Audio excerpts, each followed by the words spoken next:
Up, Nitro Gang? Welcome to another Nitro Gang Live. Now today, we're going to talk a lot about new Nitros. We're going to take a look inside this box. And we're going to talk about the brand new released Hpi WR8. I have a lot of facts. I have a lot of interesting information about it. And then, towards the end of this video, we will all help me decide whether I should be buying the brand new Hpi WR8. Let me give you guys a chance to come into the stream here and say hello to everybody. We got Jerry Sidelki right over here. He goes, Triple H says like and subscribe. That's right. If the game tells you to like and subscribe, you do it, okay? You do it. We got Gun Fanatic over here. We got the Nitro Gang Queen Melissa herself right here. She goes, she's down with a Triple H. That's right. We got Benjamin Martinez, my dude over here. How you doing, man? Benjamin Martinez, guys, congratulate him. He just got himself a brand new T-Max. You know, I love the T-Max. But really, I like anything with a 2-speed. You know why? Read my shirt. What does it say? I got 2-speed. You got no speed. Now this really applies to no one that's watching the stream. This really applies to, you know, the Armor Gang, right? When they take that first or second jump, then they land, then they got a strip diff, or the pinion's broken. They got 0 speeds. But you, my dude, Benjamin Martinez with a T-Max, you still got 2 speeds, right? That's right. Now for today's video, we didn't stop at just 2 speeds. We stopped at 3-speed, baby. Okay? That's right. We got 3 speeds right here. This is a relatively famous 1/10 scale truck. Yes, they call this a truck, okay? I'll explain it later. This actually has the claim, and I'll prove it to you. I have the magazines here ready to go, guys. You understand, when I make any claim, there's always going to be vintage magazines to back those claims up, right? Well, in this case, the claim is, this is the world's fastest 1/10 scale truck. Now, will I start it up in this video? It depends. Do I have a brand new OS LC4 glow plug right here ready to go? Yes. Do I also have some nitro fuel somewhere around me? The answer is also yes. So we might have to actually let it rip in a little bit. There's been a long road for this particular truck and the restoration. Okay? I don't know if you guys have seen the video where I first picked this up. It was a couple years ago, right? And I actually got 2 of them. Because with the Schumachers, you always have to get about 2 to 3 of them. Okay? To actually make one drivable. Now, I've built this one back up. I even made my own pull starter cord and handle. That's right. This is just a piece of wood, my dudes. Okay, I went all out to maintain the stock Thunder Tiger pull start system. All right, will it hold up? Probably. If it doesn't, well, then we will go to Plan B. Plan B doesn't work, we'll go to Plan C. It doesn't matter, because at the end of the day, nitros don't come here to die. Okay, you understand what I'm saying? Yeah. Okay, let's see what we got. Corey Tarducci over here in the house. He goes, yes, start it up. I'm going to try, my dude. We got my friend over here, RC Showoff. He goes, it's a snow day for me. Happy to be here. Yes, man, we got a whole bunch of snow. Now, today, I had to actually open up my freezer, pull out something that was frozen, stick that sideways in the toaster oven, pull it out in about 15 minutes, and eat it. Did I enjoy it? Who cares? We're here to talk about Nitro. Okay, I see we got Bubbles RC Shed. That's right, is in the house right here. Okay, guys. So it's a action-packed episode. Now, yesterday there was no live. The reason is I wasn't feeling that good. Okay, I had an ingrown toenail. I had to soak my foot for about 2.5 hours and then cut that, you know, cut it out. Today it's a little bit better. Ingrown toenails, you know, try to kill the Nitro Gang, but no toenail could actually ever do that to us. Okay, just so you understand. Okay, I see we got Timothy Cunningus in the house right here, and Robert Gibson. He goes, how's Nitro Teddy doing? he's doing a little bit better, man. He's doing a little bit better. Not very happy with the snow. You know, it's a little slippery for him out there. Okay, we got Rob Brain in the house. He goes, Schumacher nights are always good nights. That's right, bro. So let me tell you guys a little bit of history before we start talking about this Losi. I have a whole bunch of magazines here ready to go, and we will actually answer the question. What's the question? Hold on, did I forget the question? Of course I didn't forget the question. That was just a cover-up. I forgot it a little bit. The question is, and you guys all think about it.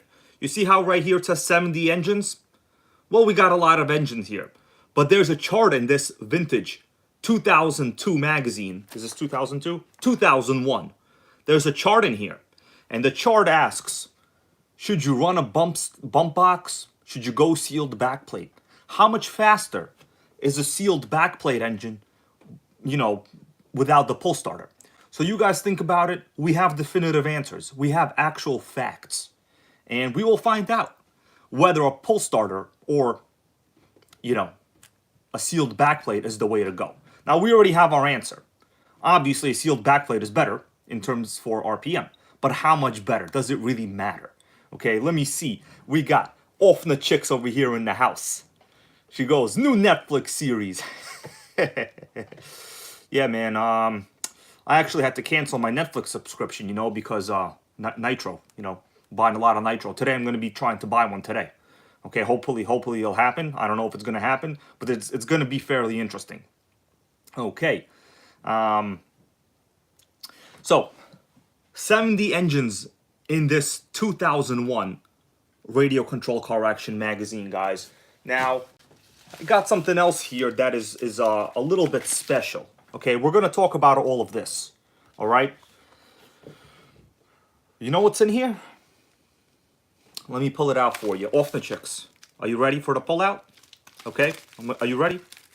I see we got a new channel member here. Timothy Kungus. Welcome to the NitroGang fan status, bro.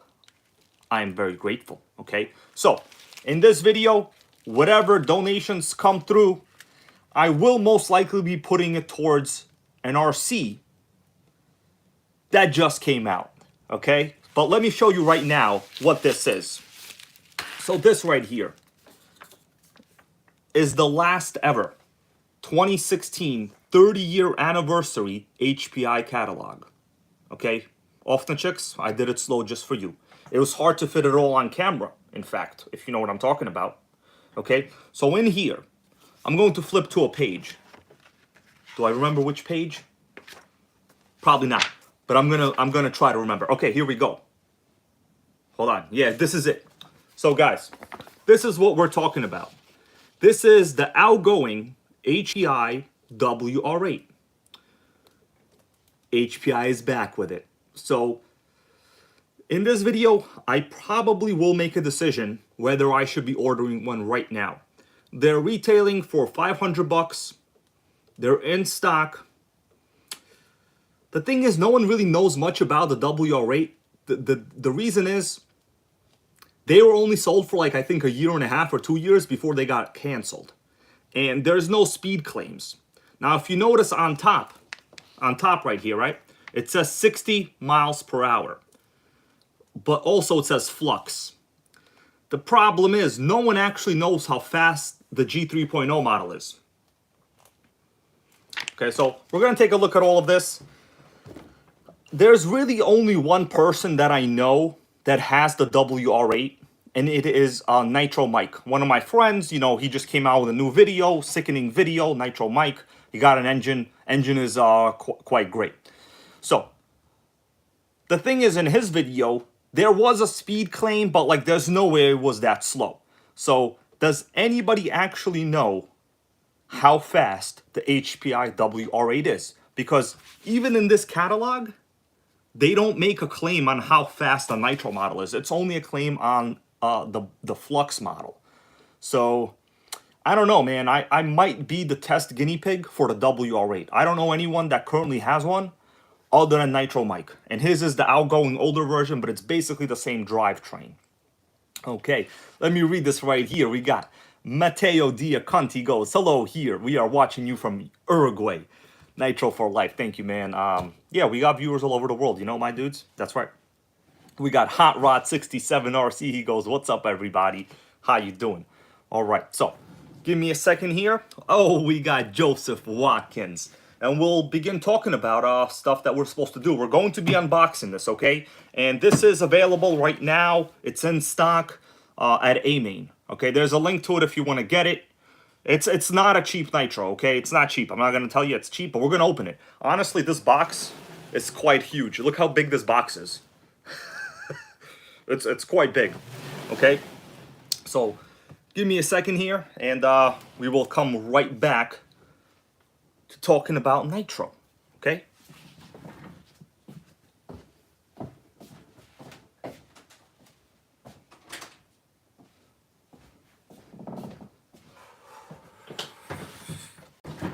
All right, my dudes, just had to take care of a little business, you know?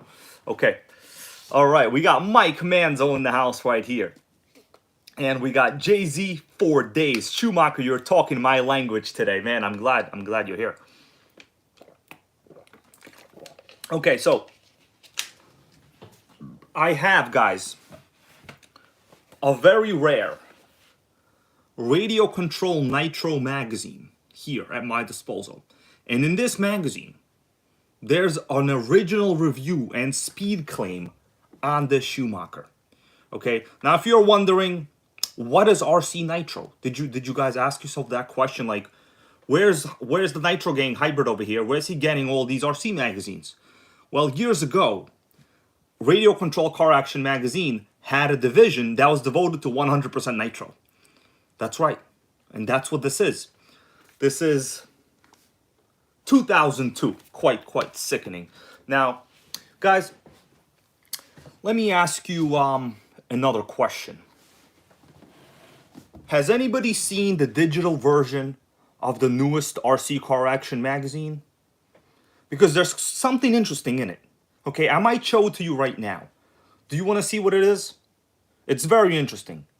Okay, the NitroGang is in the magazine. Okay, the mission of this channel is slowly getting achieved. Okay, make Nitro great again. HPI is back releasing the WR8.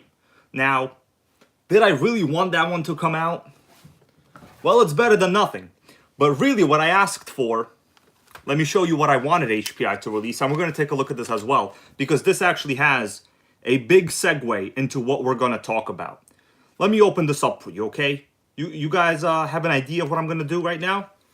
Okay, well, this right here is the original HPI Super Nitro Rally, okay?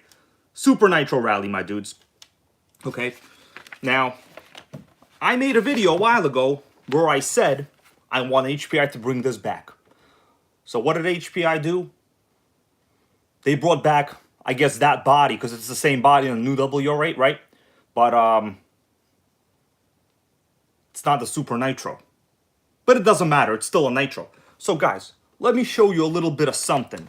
If you're not currently subscribed to Radio Control Car Action magazine, get a subscription, okay? They're members of the NitroGang.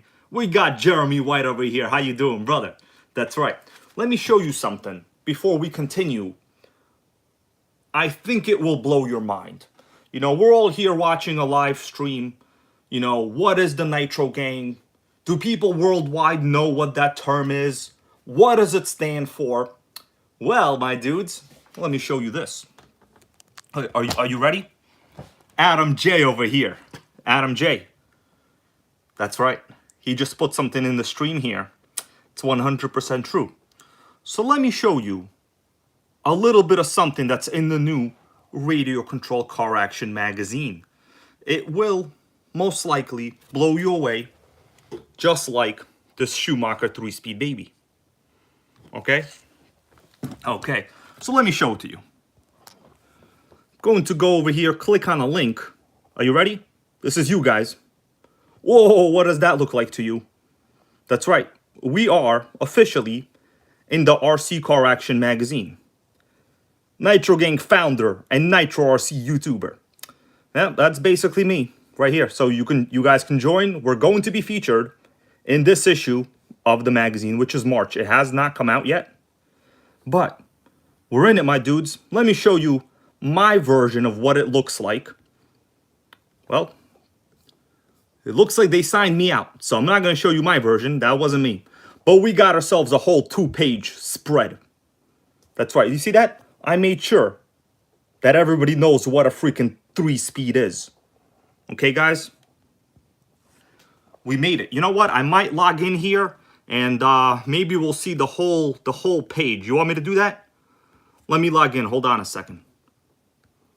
You know, I can't give it away because basically it's a subscription, right? But just wanted to show you that RC Car Action does actually care about the NitroGang. Okay, we're making significant strides. All right. So I'm looking at their March issue right now. It hasn't come out yet, obviously. What's going on, Mark Brandon? How you doing, brother? That's right. Let's see. I'm loading the page. We're going to do read online. Okay. So if you subscribe to RC Car Action magazine, you also get a digital version. Highly recommend you do it. It's quite sickening. Okay, I'm gonna go through it. It's gotta go a little bit slow here, guys. Hold up a second, all right? I'm gonna show you the preview of what it actually looks like. Then we're gonna unbox the Losi. Now, what do you guys think about that? Good idea, isn't it? Okay, I'm just going slowly through it. You remember, it wasn't that long ago, guys, when I was burning the RC Car Action magazine because they didn't feature any nitros. And ever since then, they've actually had at least one nitro in every magazine. Okay, the last one was the Revo. Before that, we had the Nitro Slash. And in this issue, I'm not going to tell you right now. You'll see it when you get it.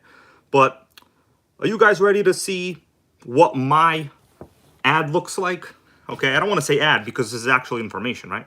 Take a look at this, my dudes. We're featured. We got a whole 2 pages in the RC Car Action magazine. That right there, I included a couple pictures with the JATO.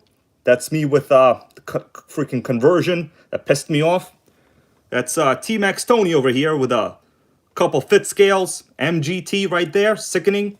That's me with the RC Car Action magazine. That's me throwing a Savage. You know, in a very awkward position. Of course, I made sure that the TC3 is also featured. So guys, subscribe, read about the NitroGang. I talked all about stuff. They asked me a bunch of questions. It's quite sickening. Okay, that's right. And I want you to know that going forward, I will have some say in what nitros get chosen for the magazine. So don't be surprised to see a couple RCs from this channel, you know, new or used, whatever, I don't really know what the rules are, appear there. It's going to happen, right? You guys remember Chris Cianelli, the Megatech guy? Well, meet the beginning of Hybrid, the Nitro guy. Okay? It's gonna go down. All right. So, back to reality. That magazine's not out yet. That was just my own digital subscription. Some people I know in the stream here have said they've seen it. Okay? But yeah, it's interesting, okay? Tara Curry over here with a good suggestion. He goes, Hybrid, can you please ask HPI to re-release the Savage ATV? Man, I remember the Savage ATV body. It was quite sickening. Today they're actually very, very rare, right? But we will see. Off the chicks here. I'm gonna read this comment. I got a special answer for you. Off the chicks goes, Hobale, that's what I want.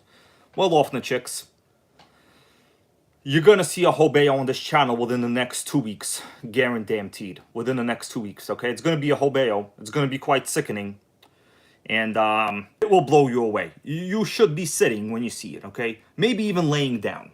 Off the chicks, lay down when you see this Hobale that we're gonna get, okay?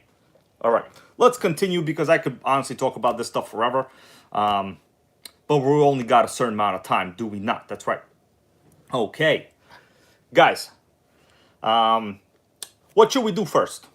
Should we unbox the Losi or what? What do you want to do? Is it Losi time? Okay, what time is it? It's Losi time, right? And then I think, you know, I really wasn't going to try to start this today. I don't know, because I'm missing the electronics. If I start it up, it just might be a little bit of just to see if the motor runs. I mean, obviously it's gonna run. It's been rebuilt by me, right? No money spent at all, zero money. By the way, this fuel tank was donated to me by Brian Schumann. It's from an old Kyosho. This is a quite interesting fuel tank. I might have told you some guys about it in maybe last week. The one with a fuel pickup on either side. So it actually came in handy here. I didn't have to drill any holes. So hopefully the fuel tank should be okay. You know, I don't see why this should not fire up, guys. Okay, so let's put this to the side. And people, hold on. People are asking me which one this is. Let me show you before we continue, because all questions matter, right? Questions, they matter. Let me show you why I said the world's fastest 1/10 scale truck in the intro to this video, right? Did I make that up? No, I didn't make that up. Nothing on this channel is, no claims are made up. They're all facts. Okay, so you see this right here? The world's fastest 1/10 scale truck, that's right, what is it? I can't read the rest, is now even faster, 70 miles per hour. What do you think about that, NitroGang? This is what you're looking at. The Schumacher XTR-3E, the world's fastest nitro truck. 70 plus. Okay? I could honestly say that is beyond sickening. It is beyond sickening. There's also a whole review on this right there. Okay? Whole review. Now, the history with Schumacher, it's quite interesting. If you read up on Schumacher, the guy started the company in 1978. Let me give you a quick rundown. 1978, and their first RC product wasn't a car. Does anybody know what Cecil Schumacher produced in 1978? He was a Formula One designer. What did he make that to this day Schumachers have? And this particular one has as well. What did he make? What was the company based on in 1978? What was their first retail commercial product? Okay, well, I'm going to have to tell you because I've already taken some time and nobody has actually answered. So, he made Michael Goes Rob Brain. That's a good one, bro. That's a good one. Yes, that's a pretty clever right there, actually. So, ball differential. That's right. So, the entire racing history of Schumacher was built around ball differentials. Now, you would think maybe, you know, oh, it's famous because of this 3-speed, right? No, it's actually just the ball differential. Now, the rest of this chassis, I will have to admit, it's a little sickening looking. You know, by that I mean, it's not like other RC brands, right? Schumacher did things the way they wanted. Let's continue. We'll talk more about this later on, and then we'll continue with what we're doing. So, yes, ball diff. Another interesting thing, before I open this, actually, it just came to my mind. What other notable feature, guys, does this Schumacher have? And actually, almost every single Schumacher has. What is it? Well, I'm going to tell you right now because this is taking a lot of time. They're all actually belt drive. They're belt drive, guys, right? So I know you're looking to yourself and you're like, but this is two-wheel drive, right? Where's the belt? Why do you need a belt for a two-wheel drive? Well, the reality is, if you look at the way, it's kind of hard to see, but there's a transmission tunnel here. Well, I don't want to call it a transmission tunnel. It's not that. So from the spur gear, the input shaft, the 3-speed rather, right? It goes to the back to the differential. And if you open this up, this part right here, there is a belt, right? So the logic was, and I read about it, I did some research on why Schumacher chose to use belts instead of normal drive shafts or just direct gears at the transmission. And it turns out that you do not need a slipper clutch if you use belts. Okay, so let's continue. Mark Brennan goes, opened it up and chose those belts. You know what? I have another one. Maybe later I'll get one and I'll show it to you. But this one, there's no way I can open it now because like it's actually very hard to like attach all of this stuff together here. The way Schumacher designed this is the engine is not actually bolted down to the bottom of the chassis. There is a plastic engine plate that it's kind of, you see what I'm saying? Like the motor itself is attached to this big plastic piece here, and that piece is attached to the chassis. So it's actually a lot of work to even remove this engine. It's not that easy, all right? But design is interesting. I'm not saying it's bad. It's interesting. Doesn't mean it's bad. Okay, so how about this? Check this out.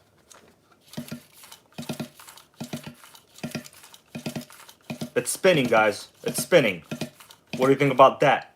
So in a little while, I will put in the brand new glow plug because we have no glow plug in here. That's why I was spinning like that, okay? There's compression, trust me. And maybe I'll try to fire it up. I don't know. Let's continue. I also have a new engine heater, right? I got an engine heater finally. You know, people have been telling me to get one for a long time. I got one. And I got a small 3S LiPo. This should be enough. Fact is, I'm not the LiPo gang here, so I actually don't have any normal LiPos. All right? That's right. Sickening compression goes Tara Curry. That's right. No glow plug. Sickening compression, right? Sickening, I know. All right. So, you know what? You guys want to see me put the glow plug in here first or unbox this? Yeah, let's put the glow plug in. So this is one of the most classic and very nice OS LC4 glow plugs. This is a medium heat range. Okay? Medium heat range. I like medium. Let's shove it in there. Brand new. We're going all out for this Schumacher. All out. Truly sickening. All right? Man, these are not cheap glow plugs either, man. I'm going all out. All right. Let me get this in here. Tara Curry goes best plug. Yeah. Well, not the cheapest either. Okay, let's go. We're gonna shove it in there. Let's see. Let's hope. Okay.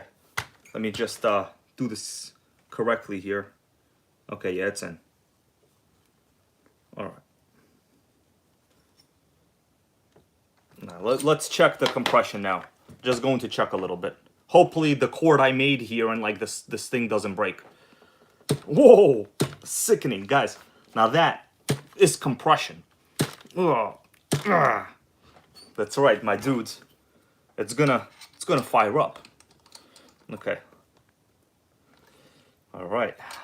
I'm a little nervous actually. I never actually ran this ever. Like this. I also have a tank here that is like a vintage tank. I don't know if it's gonna run or not. But we're going to try to take care of that. So, guys, what should we do now? Should we unbox this Losi right here or what? Unboxing time? Is that what you came here to see? Yeah. Me too. All right. Where'd my water go? Hold on, guys. Hold on.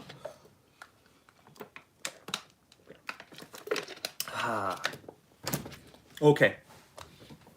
All right, so people want to see the Losi. We'll show you the Losi, okay? We're here for the people.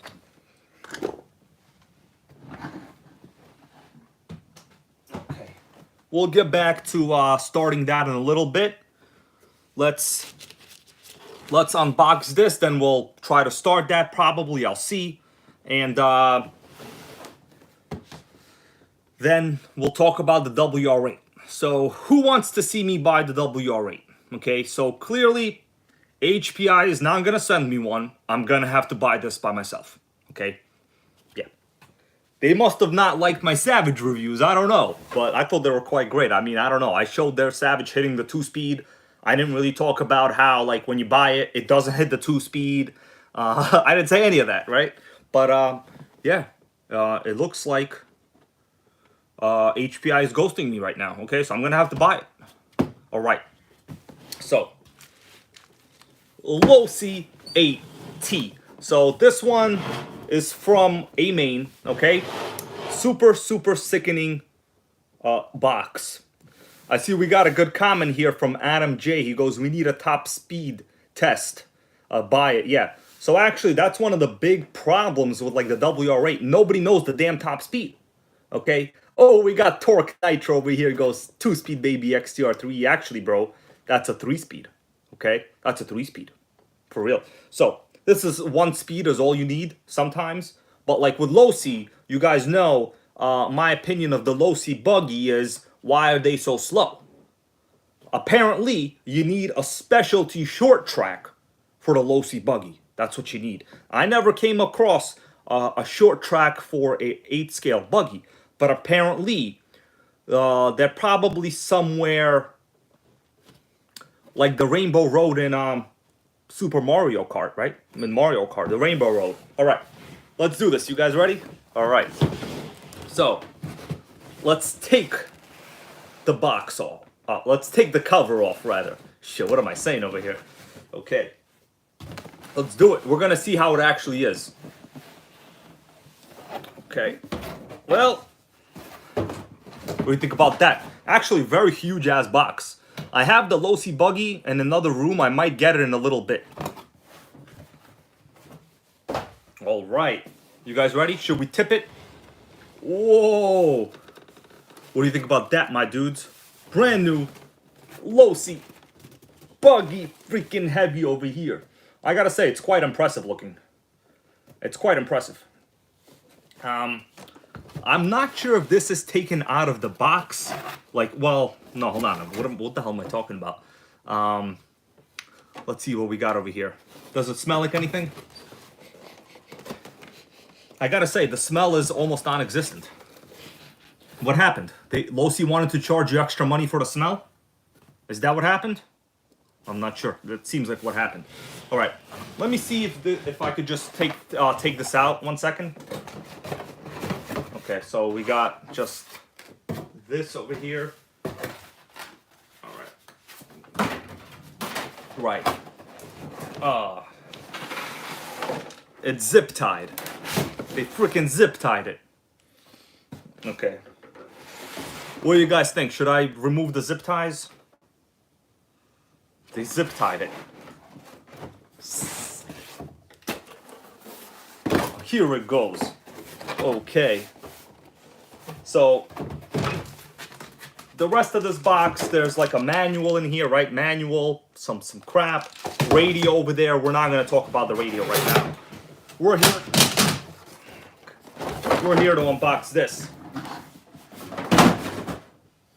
A lot of stuff just fell, my dudes. Almost got angry, but I'm gonna calm down now. We got a new channel member right here, Grizzly RC Carlson. Thank you, man, for being a channel member over here. Yeah, guys, so, you know, this channel is becoming popular. I'm honestly very surprised. Like, I'm very surprised. I personally didn't really think I would ever hit 30K. I actually never thought I would hit 10K.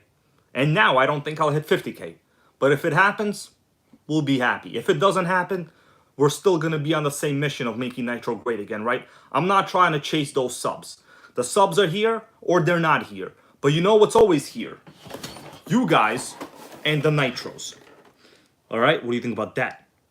Okay. So I'm going to, let's do this.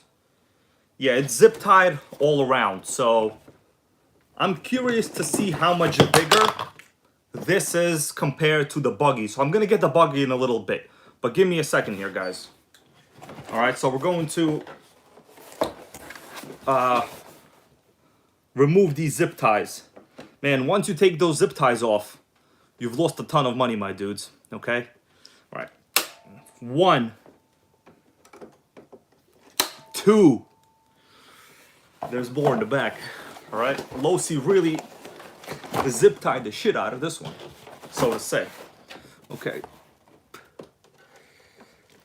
3, 4. All right. We ready for this?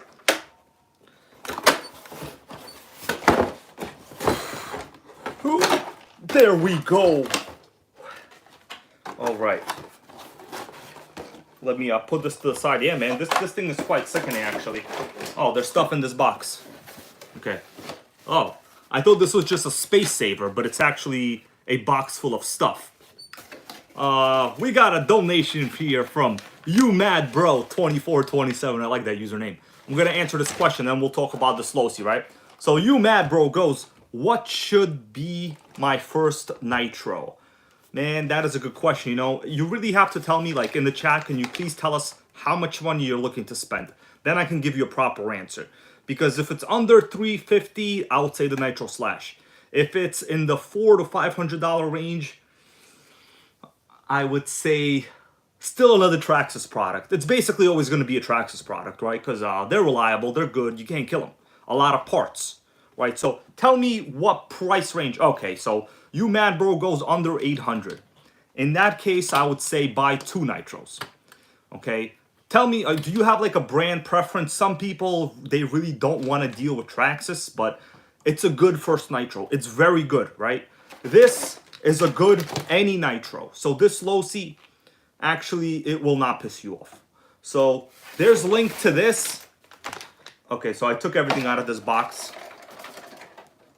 Okay, so you mad bro, we're still talking about what first Nitro you want to get. Under 800, I would recommend 2 to 3 Nitros, you know? Really, you don't get much better over the 500 something dollar range. I highly recommend the HPI Nitro Bullet, the Traxxas Nitro Slash. I have videos on the Nitro Slash. Like, it's $350, you'll learn about Nitro, you'll understand how to tune them, you know?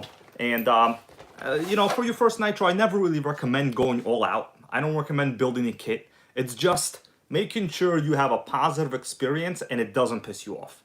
Okay, I hope I answered your question. You know, comment again, I'll answer again. And then later on in the video, when the video's final, you mad bro, okay? You could leave a comment in the video itself and I'll go back and I'll make sure to give you some feedback.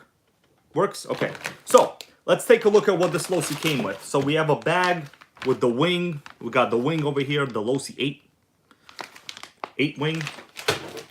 We got, oh, that's kind of nice. They included AA batteries. That's pretty rare. I remember HPI long ago used to include batteries. We got a glow plug wrench, also top priority right here. And the chassis itself, let's see, let's remove the body. Oh man, I just noticed a cool feature right here coming through the wing, through the body. You guys notice there's like a little latch over here coming through the window. So this is the fuel tank lever. Well, you go like this and your fuel tank opens, my dudes. Actually quite sickening. I kind of like that. The buggy doesn't have that. All right, so let's remove the body clips. I'm noticing the body is fairly thick on this. Okay. So here's the body on the Losi. It's painted very nicely. There looks to be a plastic little protective sheet here on top, but it's only over like a small part of the roof. So I don't know what happened to the rest of it. Yeah, the body is really rigid. It is really rigid. Very thick. Nitro Freak here even acknowledges. Nitro Freak says body is very thick. Yeah, this is like the thickest non-PVC style body I've ever seen. Okay, yeah, it is bashable, is what I'll call it. It's bashable. Okay, now the chassis, here it is. Okay, it's a Truggy chassis, right? So Truggy means they basically take a center diff buggy drivetrain, give it a bigger .28 engine, and give it more of a wider Truggy stance with larger tires. That is really what a Truggy is, okay? We can get into some more specifics, but it really doesn't matter. The question is, should I compare this in size to the buggy? Guys, you want me to get the buggy right now? I'll go get it. Yeah, let's get the buggy. I'm interested myself because yeah, suspension out of the box. Let's take a look at this. I'm gonna lower the camera a little bit, guys. Take a look at this. Yeah, suspension out of the box is ideal. It is, oh man, it's the best rebound ever, I think. Very, very, very adequate suspension setup out of the box. Let me go get the Losi buggy, and then we will resume the discussion. Hold on a second.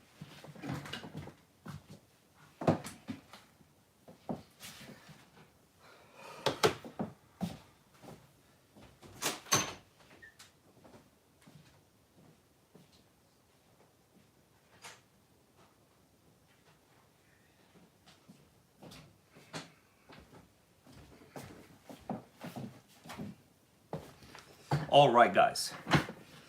All right. We got Barista Craig over here. Goes, new to Nitro. Should I build my new unboxed HPI Hellfire SS? Man, is that a trick question? Because the answer is of course. That's a very rare Nitro Truggy. The HPI Hellfire? Dude, I could only dream of that. Let me be honest with you. I could only dream of that.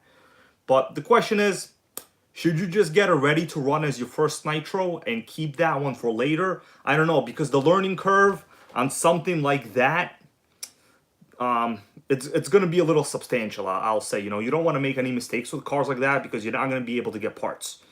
That's going to be a considerable factor I would say you should really look into. All right? So, this is my Losi 8 buggy. Let's compare it to this. Let's see wheelbase. Oh yeah, it's completely different. Yeah, I'm actually surprised. Check this out. It's kind of hard to I'm gonna hold them up wheelbase to wheelbase. So in the front tires are aligned.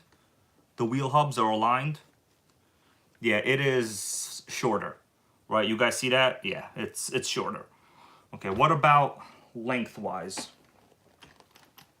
So I'm going to grab them by the head, right? The box. Some people, if you're like a presidential candidate, you would sometimes grab things by the box. So I'm gonna grab them like this. Freaking heavy. Sickening over here. Okay. We're gonna put them up like this side by side. Yeah, it's not even a comparison. Yeah, the Truggy is much bigger, guys. Look at it. You see, I have to talk through them right now. Yeah, the Truggy is substantially bigger. Not only the wheels, but the chassis itself is longer. Also, the Truggy over here, right, the big one, comes with a .28. Right? Yeah, it's very impressive. Right, the Truggy is very impressive. So, honestly, this would not be a bad first Nitro right here, guys. This Losi Truggy, not a bad first Nitro. I put a link to it in the description to this video, so you know, feel free to look at it and get it. I gotta say, it's I'm a little bit shocked by how nice and larger it is. I honestly thought it would be almost the same size as the buggy, but it's completely different size. Okay, yeah. So Bubbles RC Shed goes, what scale is the Truggy? So they're both 8th scale, but the way this stuff works is Truggies are basically almost always bigger. That's just how it is. All right, let's put the body back on here. Man, I gotta say, this body is highly thick. It's much thicker than the body on the buggy, actually. All right, guys. This is quite a sickening Nitro, man. Even the color scheme is very nice. The good thing about these is the .28 engine. It's good. In terms of specs, these Dynamite engines are the same as the Savage 4.6 motors. All right, guys. So they're not bad. They're quite adequate. Okay, what's up, Lotus 420? How you doing, bro? I just see you got here, man. How's it going? All right. Barista Craig, I'm going to read this comment. I like what you just said, Barista Craig. Barista Craig goes, man, electric might be faster, but Nitro has soul. Yeah, there's no argument that Nitro is usually slower, right? Usually. But I won't say every single one, right? Because if you have the Jado, it's faster than 95% of electrics out there. But, you know, these cars aren't meant to be super fast. Like, I'll tell you right now, it's not that fast. But when you're running rich and loud, that looks much cooler than any electric Arma you could have. Okay? And that's why people like this channel, right? It's not the Arma gang. This is the Nitro gang. All right? Okay. So, yeah, Jado is sickeningly fast. It's basically, you know, and I've said before that the Jado is the fastest new Nitro ready to run you can get. The problem is they're always out of stock now. So I don't know what the future with that is going to be, honestly, right? I don't have any information on that. But what I do have information on is that Schumacher and the Hpi WR8 that I am highly contemplating buying. Maybe in the next video, if things go well, if there's support for the deal, I will explain my reasons for the WR8, okay?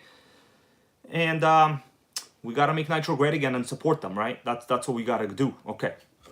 So, Losi 8 unboxed. I'm going to put it away now, guys. This is not like a whole video dedicated to this Losi, but once again, people that are just new here and trying to get a good, reliable Nitro, this will not piss you off. These are quite good. You could easily run a starter box on these. You can, well, you know, with the proper engine mounts.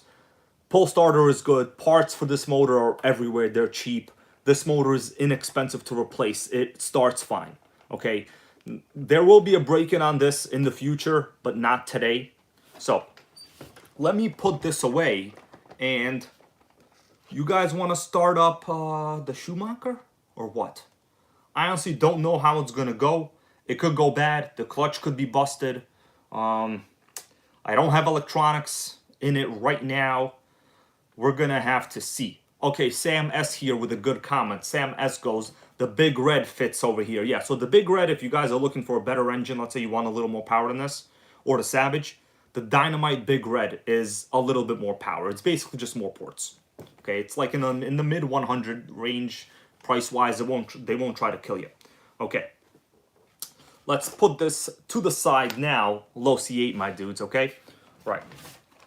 Let me just put all of this stuff back. I want it to be in as good condition for later as possible.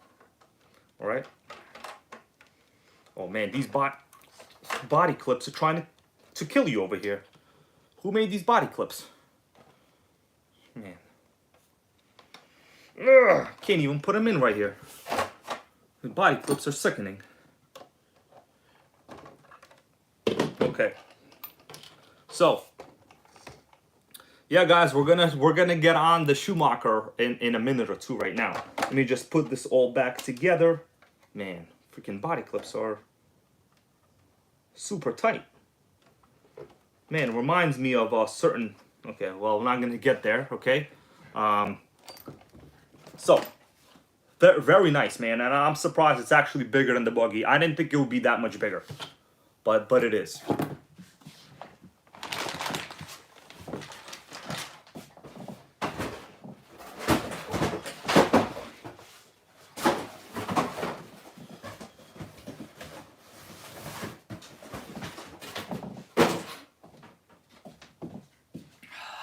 All right, guys, we are back.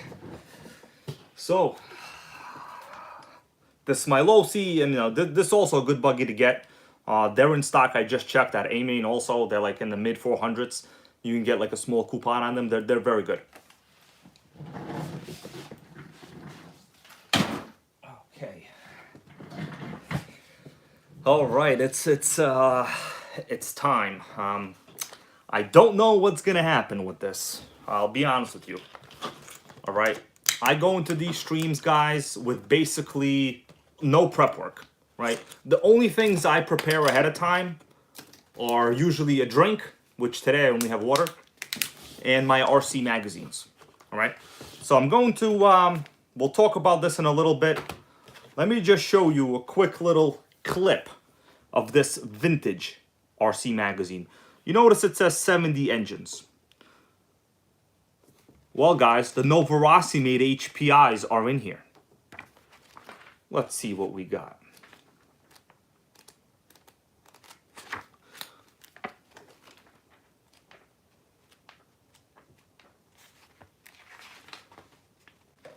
So, there are so many engines here, I can't even really get into it. There's a Dynamite, there's basically every single .12 small block you've ever dreamt of, okay? We'll go back to this in a little bit if we have time. I'll see how things go. Now, it's time to make stuff happen, isn't it? All right, we got the glow, the engine warmer. I honestly have never used this, so we're gonna see right now if I know how to use it. Okay. You guys ready for this? I don't know if this is gonna work or not, but okay. Yeah. All right. So engine warmer. I don't know. Let's see. We'll take a look. People always want me to preheat stuff. I'm gonna preheat stuff. Okay. Here it goes. So it's a bag. Let me just see how this is. I'm gonna open it up. So this is like the Sky RC one. I put a link for a Dynamite one in the description to this video. If you want to get it, get it. This took like, you know, 2 or 3 weeks to ship from Amazon. There's really no point in buying this. The Dynamite one is the same thing. There's like a ProTech one. They're also good. Okay, so let's see what happens. All right, brand new, man. Expenses are going up. Expenses are going up. All right, so this one uses, let's see what connection this is. This is, man, I don't even know which connections these are. Hold on. I should have, yeah. So XT60. Yeah, XT60 over here. All right, let's see what happens. I have a small 3S LiPo here. Let's see, I'm just gonna see if it engages. All right, so we got, it looks like a couple buttons over here.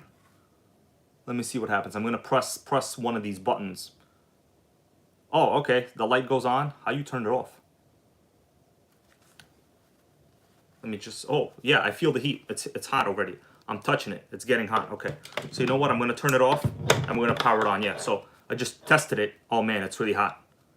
I feel on the inside. Okay. All right, let's shove the sucker on the engine, right? Okay. Well, let's see how this goes. We got it on the head. I'm not gonna go too hot, like you don't need that stuff. But let's see, this is also, so it says push white button on the opposite to start. Okay. Okay, so we're gonna start it. I'm gonna push this button and the light should go on. Yeah, the light, you guys see the light is on. Okay. So we'll run it for a little bit. I don't want to overheat the motor, but yeah. I'm basically touching it right now. It's the outside is getting hot. So it is actually working. Yeah. Okay. What I'm really worried about, let me move this a little closer, my dudes. Okay. All right. What I'm really worried about is whether the fuel tank is gonna have enough. Well, yeah, it's getting warm. I might turn this off in a little bit. I don't think you need to warm these up that much, okay? What's up, Kevin Scroll? How you doing, brother? Kevin Scroll been posting a lot of sickening pictures of some kind of Mugans I saw the other day, right? On the NitroGang Facebook group over there. Okay, well, bro, we got Oscar Aquendo. Oh, man, this thing smells a little funny. Oh, yeah. It's smelling pretty bad. I could smell. Man, what do you guys think? Should I turn this off? I don't want it to like start steaming or nothing. Maybe we should do some test runs with it. Okay, so the battery's still fine. How you doing, Oscar Aquendo? Bro, 3-speed right here. What do you think about that? I'm using an engine heater on it right now. Never before done on this channel, right? I really don't care about that stuff, but people wanted me to do it, so we're gonna do it. All right? Oh, man. It's starting to smell a little. Ugh. It's probably just normal. It's probably breaking themselves in. A homeboy RC says, be fine, they stink, yeah. Sickening. Okay, so the carb, I don't feel any heat transfer to the carb yet. Yeah, it's brand new, guys. I just took it out of you know, the box right here. All right. Okay, so it seems okay for now. Oh man, I see some kind of smoke coming out of the side here. All right, you know what? I think we've had enough. I'm going to turn it off. We'll see how it goes. We don't need to do too much. Okay? Okay. Yeah. Yeah, so I turned it off now, guys. There's like a little bit of smoke. Do you see that smoke coming out from the back over here? It's probably a little bit tight, hard to see, but I'm looking at it right here. It's probably just the oil that I have on the cooling head, like, right, because I rebuilt it, right? And there was a bunch of oil coming out, so it's probably nothing serious. Okay, so I'm going to leave it on here for a minute. Let's put some fuel in it. Oh, I don't know what's going to happen now. Okay. Okay, so we're going to look at this view now. I'm going to put some fuel. Hopefully it primes correctly.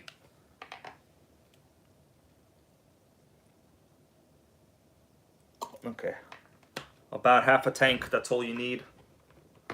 All right. Let's get my wheels.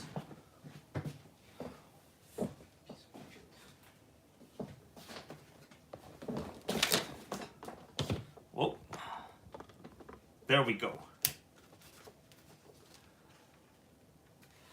Got some light on this.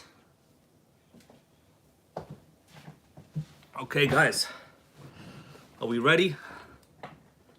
I don't know what's gonna happen.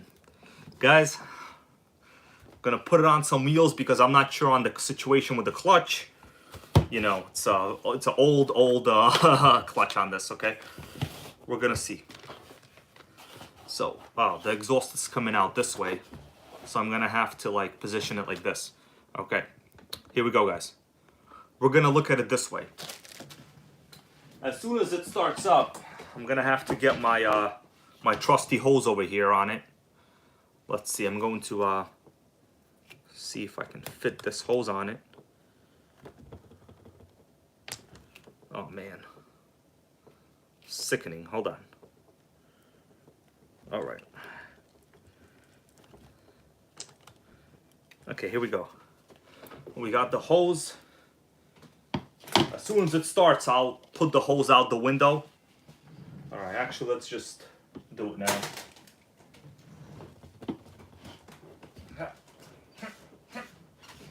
Oh.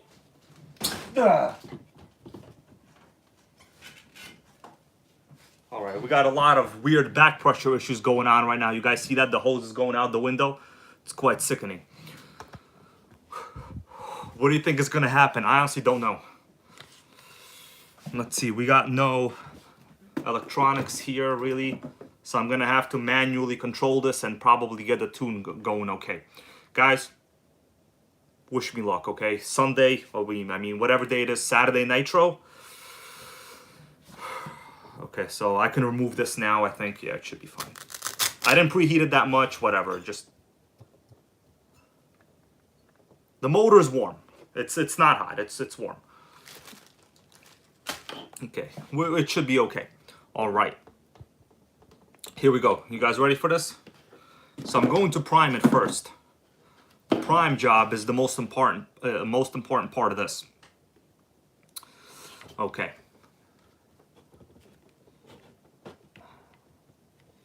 Here we go. Oh man. I'm gonna prime it right here. Fuel line is this yellow one, so can't really, I'm just gonna tell you. Okay. Okay, well, we got a problem. Fuel tank has absolutely no fuel pressure. We got a problem. The primer not doing nothing. This is when you need a nice HPI tank. I need to get a different tank. Let me see if I close this. Okay, well, we got nothing. Let me see if I blow in like this through it.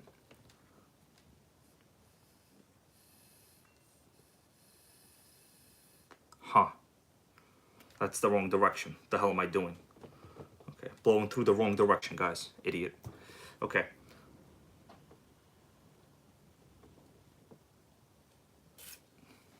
You know, let's see. I'm gonna open this a little and try again. I don't notice any kind of pressure going over there. Okay, some of it just went through. Damn, this tank is not good. Hold on, guys. We're on the road to making it great. you know what I'm gonna do? I'm going to first remove this screw completely. Okay.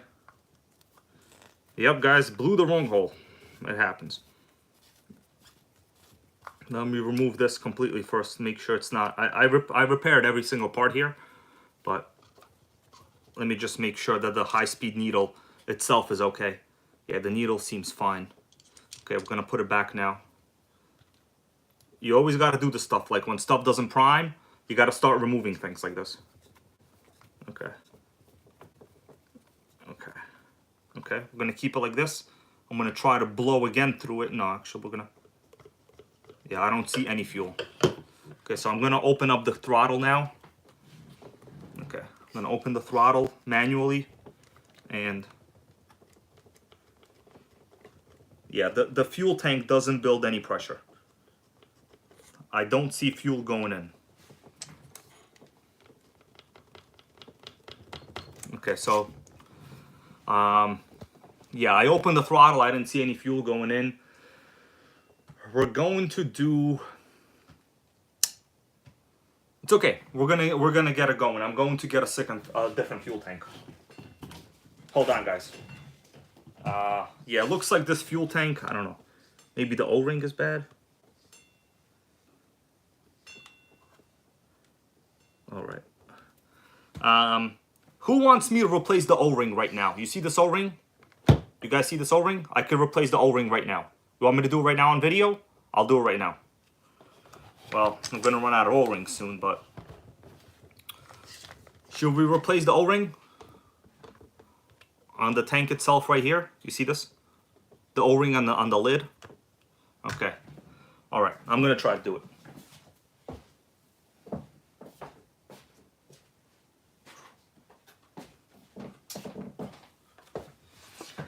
All right, guys, I got only a couple of these O-rings left. I've used these on HPIs, so if all goes as planned, this should work. Okay, I think the O-ring is bad on it. Okay, so good thing I didn't preheat the motor all the way, right? This would have been a waste. Okay, so I'm going to do this right now. Right? When else are you gonna do it? Of course you're gonna do it right now, guys. Man, I say some silly shit sometimes. Okay, Timothy Kungus, how you doing? He goes, do it. Okay, I'm gonna do it right now for you guys while we're together on the live. Okay, we're not even going to do this off camera. This will be online, like legit troubleshooting. Let's just hope it doesn't fall into the fuel tank. Okay, okay, yeah. All right, so we're gonna do this. If this doesn't work, I'm probably going to use another fuel tank. We'll see.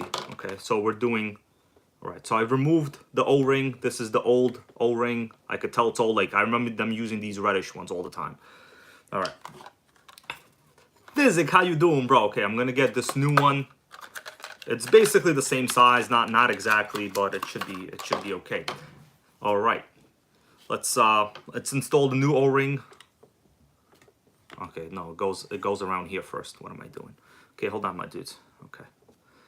Okay. All right, so new O-ring is on. And now we're going to, if this doesn't work, it's definitely the primer. I'm gonna have to lock up the primer if that doesn't work. Or get a different fuel tank. Okay, let's put this back on. Okay, it's on fully. I'm going to turn the screw in. Man, all right. Okay, let's turn the screw in. That was it. So that's basically the O-ring replacement. It was very easy, right? Like it cannot be easier than that, guys. Okay. Okay, I feel a much better seal. Yeah, now the seal, I can feel the seal is sickening. Yeah, the seal is, okay. All right, now we're going to look together, guys. We're going to try to prime it. Okay, so we got the fuel line over here. This is the yellow one. I'm gonna prime it. Crap. No, it's definitely the primer. That was a waste. It's definitely the primer. Okay, let's try to blow through this line. Okay, well that works, but it's definitely the primer. Yeah. So I can see the fuel going in, but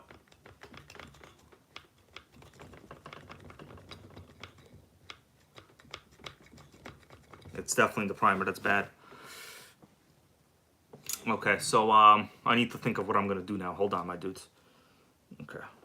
Okay, hold on. I need to think of what I'm gonna do. It's definitely the primer. Okay, hold on. I have some other fuel tanks, I think. Let me get one.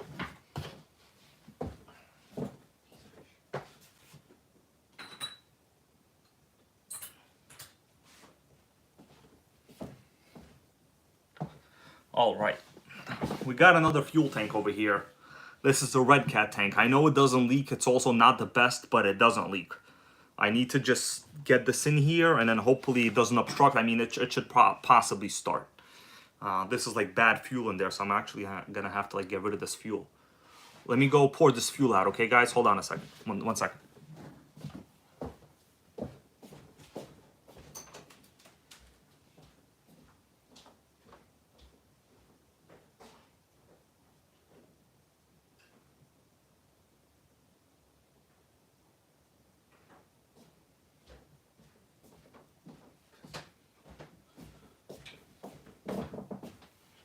All right, guys, I'm back. So, you know, this is real life troubleshooting. This is the kind of stuff that happens on old nitros, you know? You think everything is good to go, and then you got no freaking fuel pressure in the tank. So it's no big deal. We can fix this. Nothing to get upset about. This is NitroGang, man. We're gonna be in the new RC Car Action magazine, so it's nothing to worry about. So I'm going to unscrew this. Oh, man. Brought the wrong tool for this. Well, I gotta do this now. Hold on, guys. All right. Yeah, I see F. Farley here says it's primed once you blow through it. That's true, man. It did get fuel in there, but I want the fuel tank to actually run. Like, I could start it with like that. You're right. I could blow through it and then it'll prime correctly. That's true, but I want it to actually run more than like 5 seconds. You know, okay. All right, so this tank is out. Man, I thought I was gonna have a good time with this tank right here. Not having a good time at all. Having ourselves a bad time. All right. Okay. Okay, so now I'm going to connect the fuel lines back up to this tank. This is like a Red Cat tank. Let's see. I just need to see the fuel moving, really, you know. But all right, oh, man. The problem is this is not easy to mount. I'm gonna have to like, okay, check this out. The problem is I can't really mount this tank easily. It doesn't mount as easy as the other one. It doesn't fit this chassis. That's the freaking problem. We're gonna have to do something like this. But it really doesn't matter. It doesn't obstruct anything. Okay, so yeah. And now my fuel lines don't match because I basically cut them for the other tank. Well, whatever. We're just gonna have it like this. Okay? There's nothing I could do. Okay, guys. Are we ready? All right. We ready to try again? All right. Yeah, I know people are saying it will run if the primer doesn't work, but I want the primer to work. Otherwise, I don't want to keep it on this car. Like, if I keep it on, I'll forget. This just means I need to get another tank. You're right, it will run. If this doesn't work, we're gonna go back again. All right, so let's put more fuel in here. It's sickening.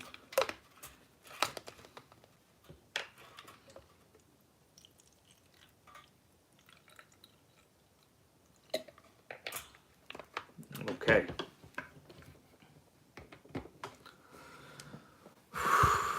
Man, the stuff I do, you know what I'm saying? Okay, so the problem is now I've already technically primed it.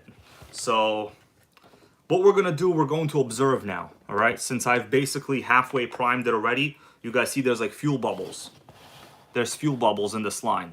I know the clarity is quite good now, okay? Yeah, okay.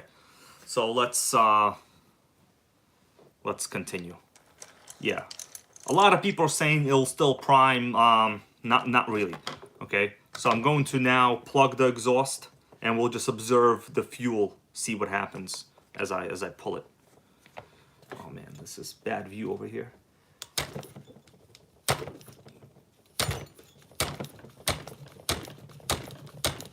we got a situation. Again, we got another situation. Let me see if I can blow through this one now.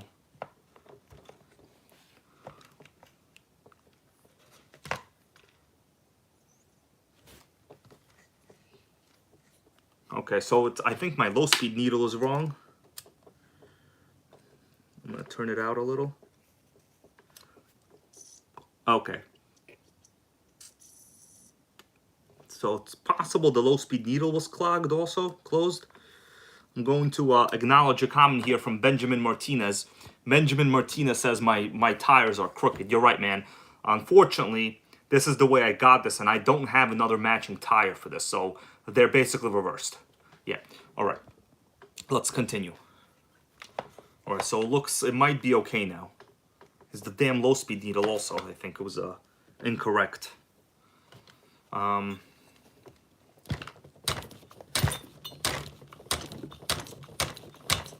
Okay, it should be okay.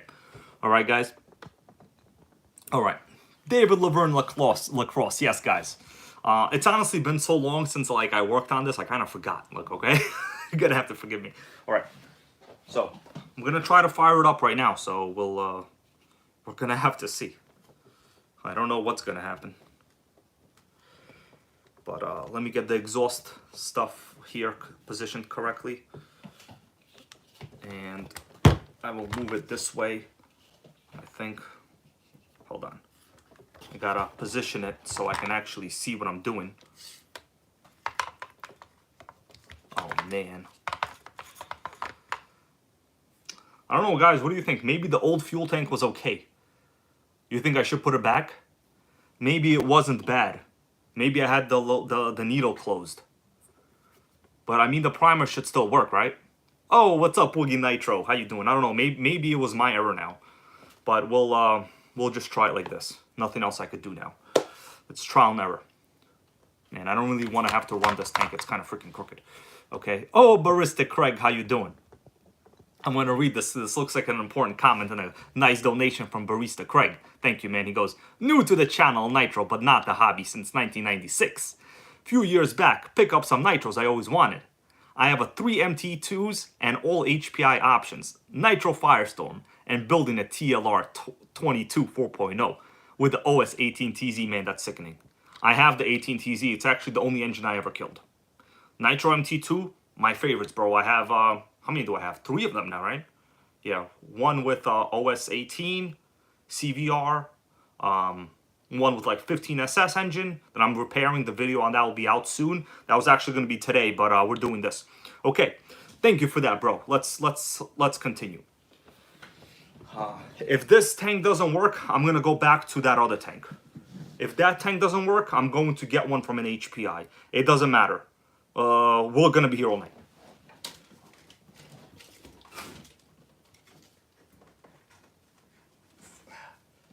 Oh, man. My windowsill is basically frozen, guys. I could barely open it. Okay. Okay. Oh, Barista Craig goes, my MT2 has the OS 18 CVRX, man. The best engines ever. I have one. I have to do a follow-up on that car, actually. All right. Are we ready to go here or what? I don't know what's going to happen. Okay. So I'm going to hold the car like this. What's up, Isaiah Foster? And this will be a start attempt right now, okay? How's the visibility, guys? Everything good? Everyone see clearly? If you can see clearly, see clearly. All right. Isaiah Forrester goes with a question. I got to answer this before I fire it up. Isaiah Forrester goes, would you buy the Roven 5B 30.5cc? Yeah, man, that was actually my first gas RC. Okay, the Roven 30cc was actually my first gas RC. I towed a tree with it. I did crazy stuff. It never broke. It never let me down, not a single time. Okay, so I got no air filter right now. We're just indoors. Oh, thank you for that donation, Benjamin Martinez with a $15. He goes, keep making Nitro great. Proud, my brother. Thank you, man. Okay, let's do this. People have been watching for a long time, and we got to do this. So there's a question here from, do I have the Riot 2? No, I have one of these, and I have 2 Schumacher Menaces. All right, guys. It should be primed. The carb is halfway open here. Let's see what's gonna happen. Where's my glow driver? Right here. We're not gonna preheat it anymore. We're just gonna go to town. Okay, guys? Yeah. Let's see what happens. I don't know. The exhaust is, you guys have a clear view of the exhaust. That should be good. Okay. Just back it up a little bit. I'm doing my best to give you guys a good view. All right. The lines here are a little bit on the crooked side, but it should fire up, I'm hoping. Okay. Let's go to town. It's on. You ready?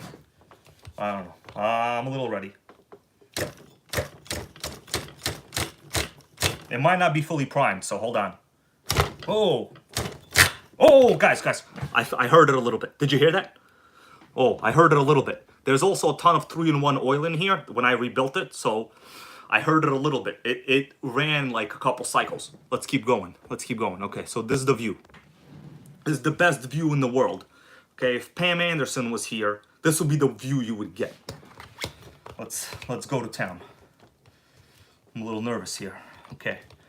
People heard it. Okay.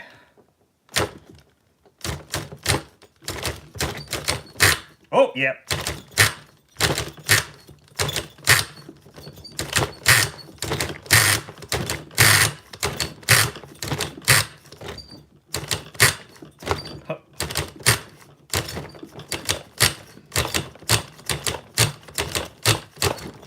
Okay, hold on.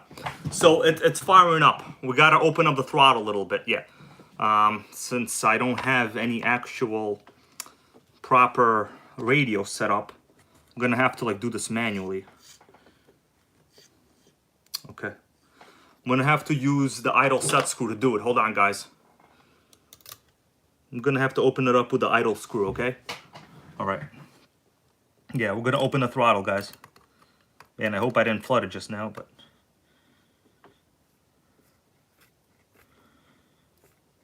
All right, I opened up the throttle a little bit. Let's try again. Man, there's no freaking fuel in this line. That's the problem. I see the fuel line right here. There's no fuel in the line.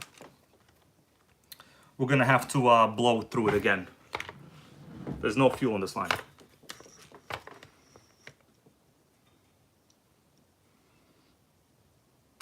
That's the main problem. No freaking fuel in the line, dudes.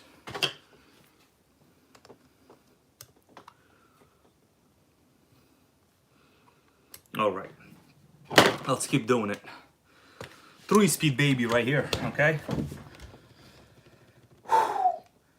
Let's get it. Yeah, baby. Oh, crazy compression. Let's try to kill me.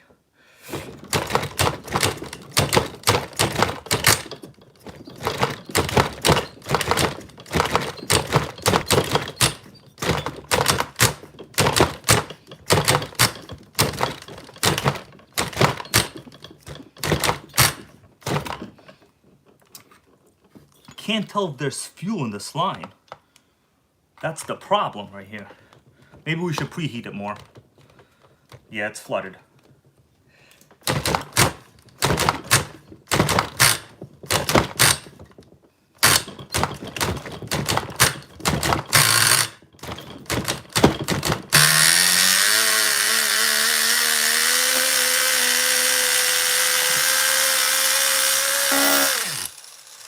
All right.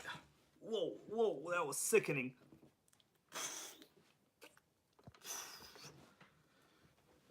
There was a lot of 3-in-1 oil in here, and the idle was too high.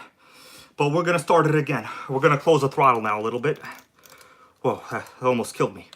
So that was actually, throttle was closed. Whoa, cut myself a little bit over here too. Holy moly, that was the most smoke I've seen in my life.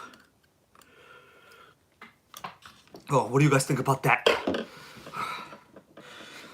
Who's gonna do that on their channel? Okay? We're almost at 200 people watching. I want to say thank you guys. And we're gonna try it again.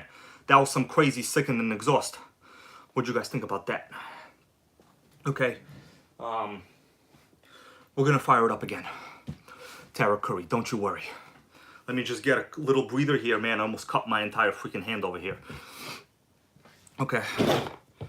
Oh yeah, we're gonna try it again. I'm just making sure there's fuel coming through the system. I'm gonna fire it up again. Sickening. Okay, let's do it again. Okay.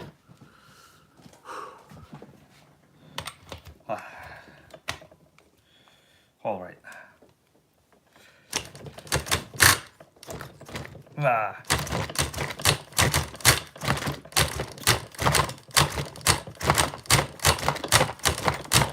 You know what it is? There's no fuel in here. That's what it is.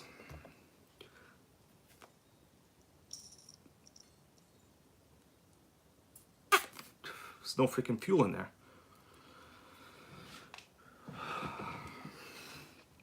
Okay, close the carb a little bit. Oh, sickening. Okay. Yeah.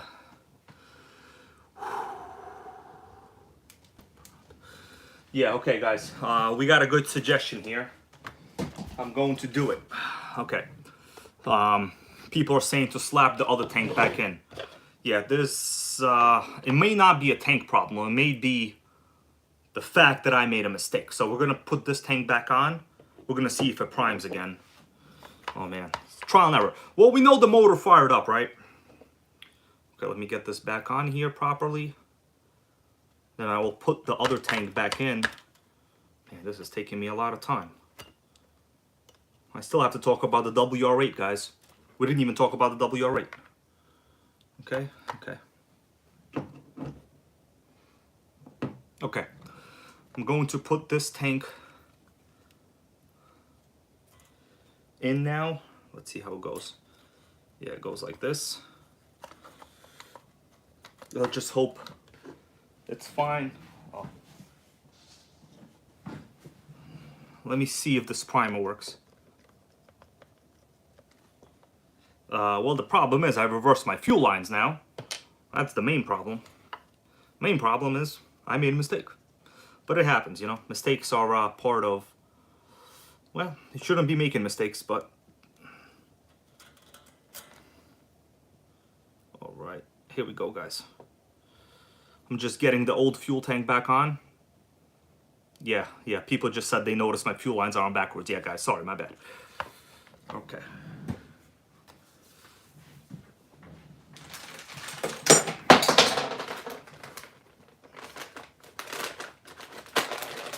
Okay, let me clean up this chassis a little bit.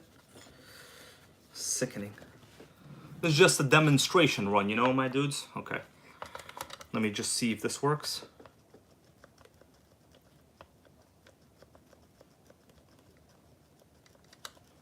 We got almost nothing. Okay, hold on. I'm going to open up the throttle and I'm going to prime and see if fuel moves into the line.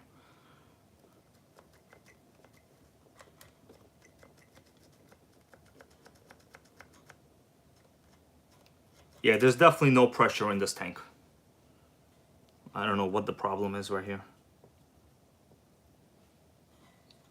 You know, I tested this tank already. I don't know how that could be.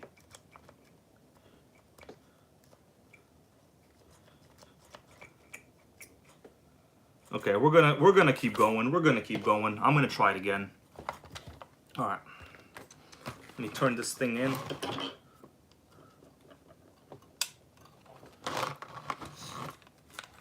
All right. Hold on, my dudes. Hold on a second. This is not easy doing this thing on live. Yeah, the primer is bad, but the thing is, there's no way you can fix something like that, you know? If it's bad, it's bad. It's over, basically. Got big problems over here. I got fuel leaking everywhere. I'm gonna get angry, guys. I'm gonna get angry in a little bit. What happens is, when you get angry, you get a little bit like the Incredible Hulk. Yeah, the line is brand new, guys. The fuel line is brand new that I'm using. Just so you know. Okay. Let's try it again. Okay, so my lines are good now.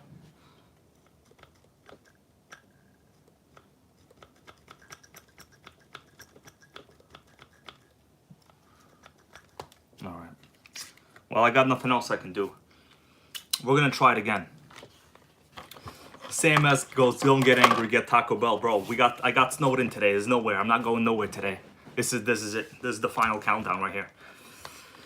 Okay, so we're gonna try it again. But we do know that it runs. I just have a fuel tank issue. I have another fuel tank actually I can get right now. If this doesn't work, I'm going to get a new fuel tank, okay? Let's make it happen.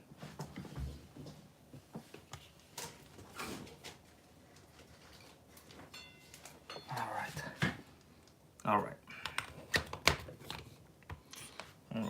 Let's go to town.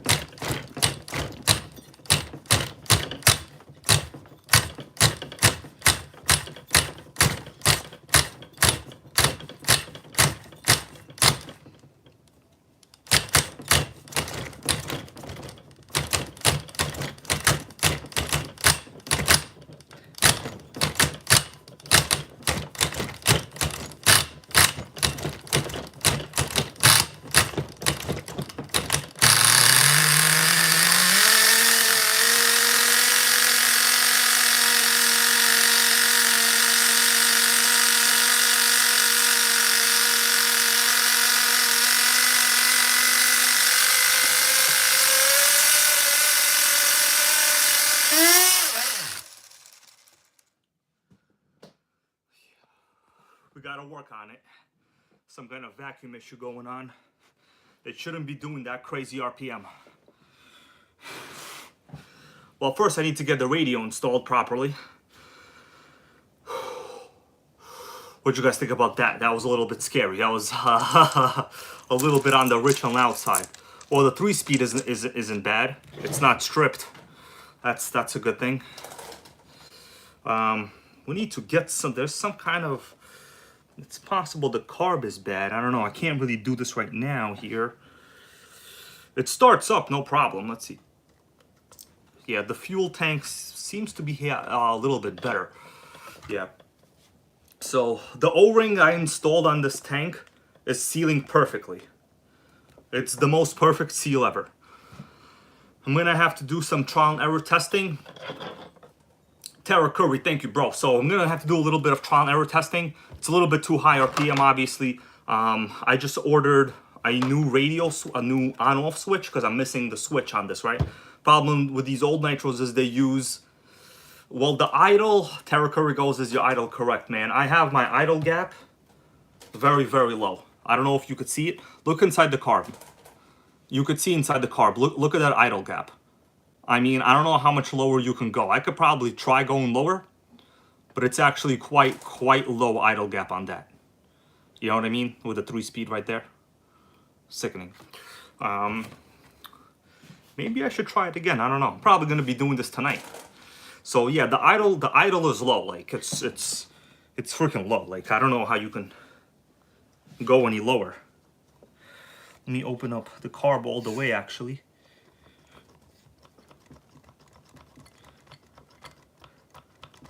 Yeah, it's definitely also the fuel tank, because I you know, when you press the primer and you open up the carb, you can visually see fuel spurting into the engine. You know what I mean? The low speed needle is fine. Like I'm looking at the low speed needle. There's nothing you can tell that's visually wrong. It's almost, my low speed needle here, it's kind of tough to see, but it's basically flush with the carb body. Okay. Low speed needle. You have very rich low speed needle, goes Tara Curry. Yeah, the idle gap is 0.25 millimeters to 0.5 millimeters, says Jay-Z for days. Man, I gotta tell you, mine is basically that. That is basically what it is. Yeah, so it's basically correct. I'm going to do some trial and error on this later. You know, this video was mostly about, will it start? It started, right? We've confirmed that we got sickening compression. I also scraped basically a ton of my fingers over here, but you know, we can do. All right, guys, it's time to move on to the next topic. Next topic.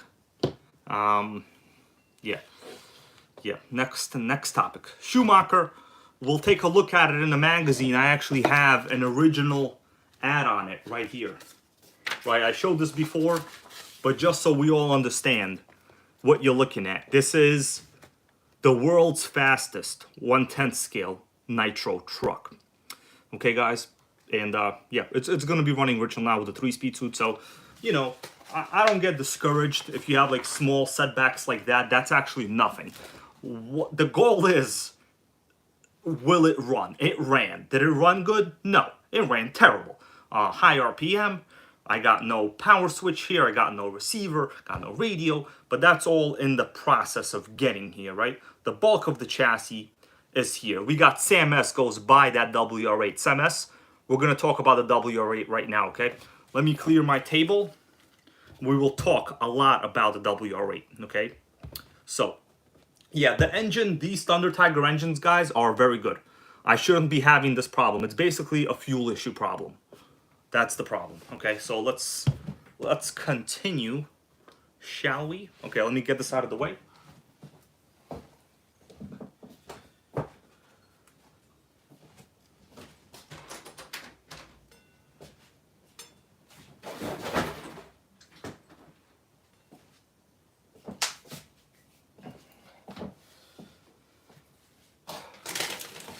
Oh. All right. Let's continue. We got a lot of other stuff to do. Well, okay. We got, someone just said Nitro World Order over here. Yes, that's right, that's right. So, Barista Craig goes, so is HPI back in business. You know it, bro. You know it. Okay, they're back, and they're running rich and loud. Okay, all right. Okay, let me clean my table here because I have a very, very interesting RC stuff to talk about. And I can't have my magazines getting dirty. Basically close to treasure. You know. Okay. All right.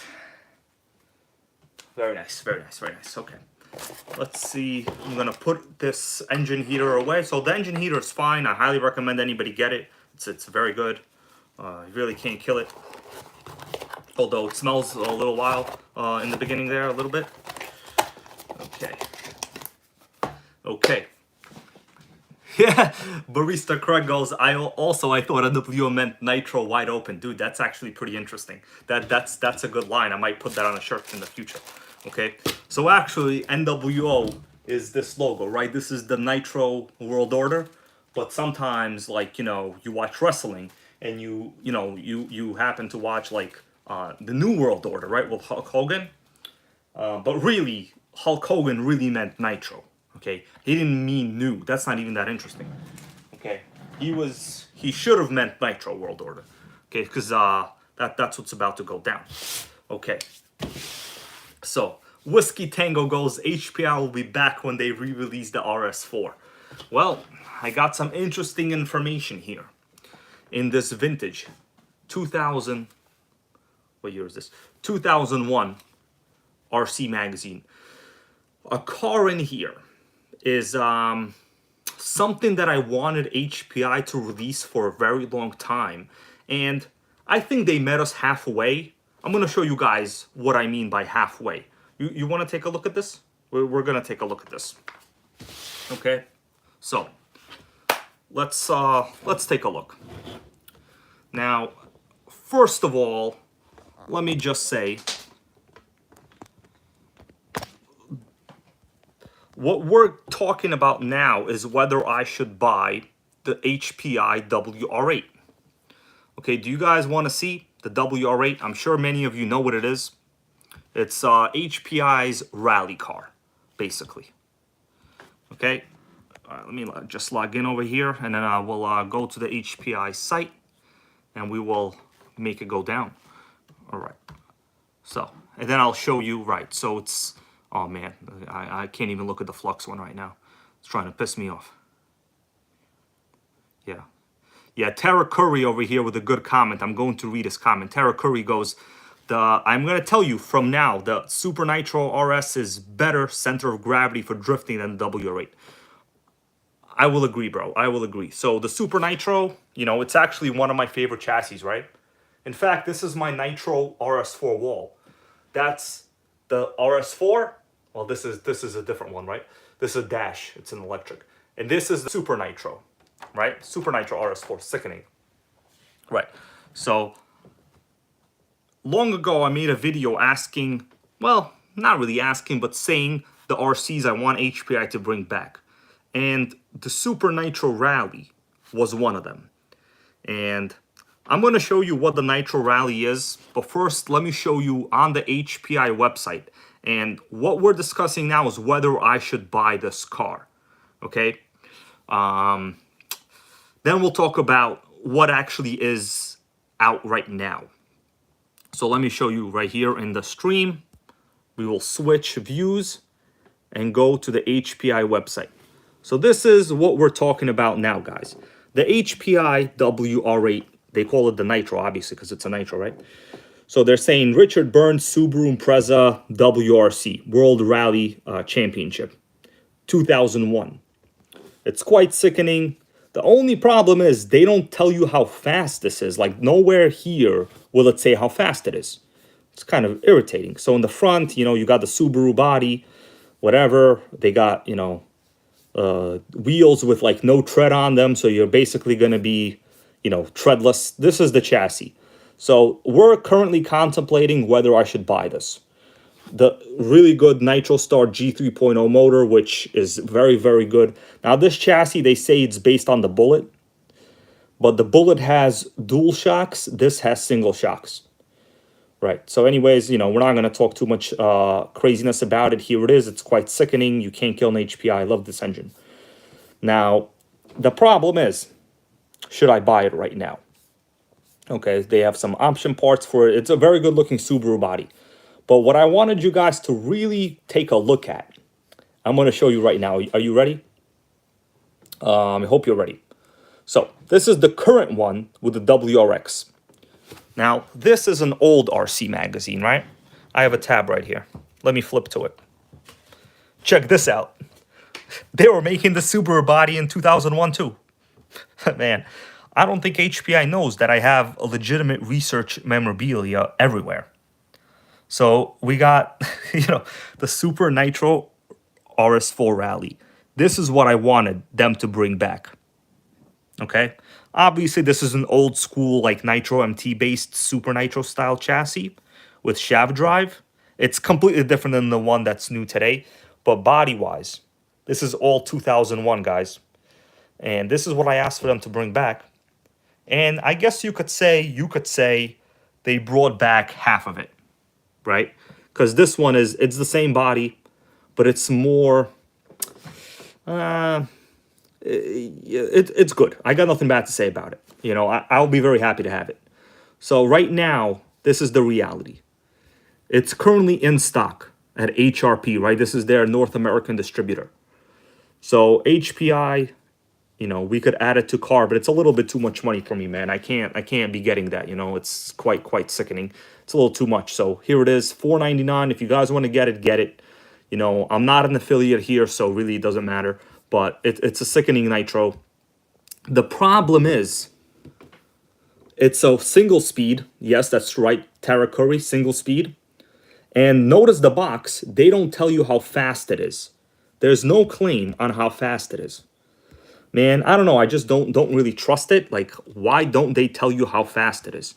Now, once again, if you go to their website, right, this is the Nitro. If you also go to the main site, right, they have the Flux model. So let's click the Flux model.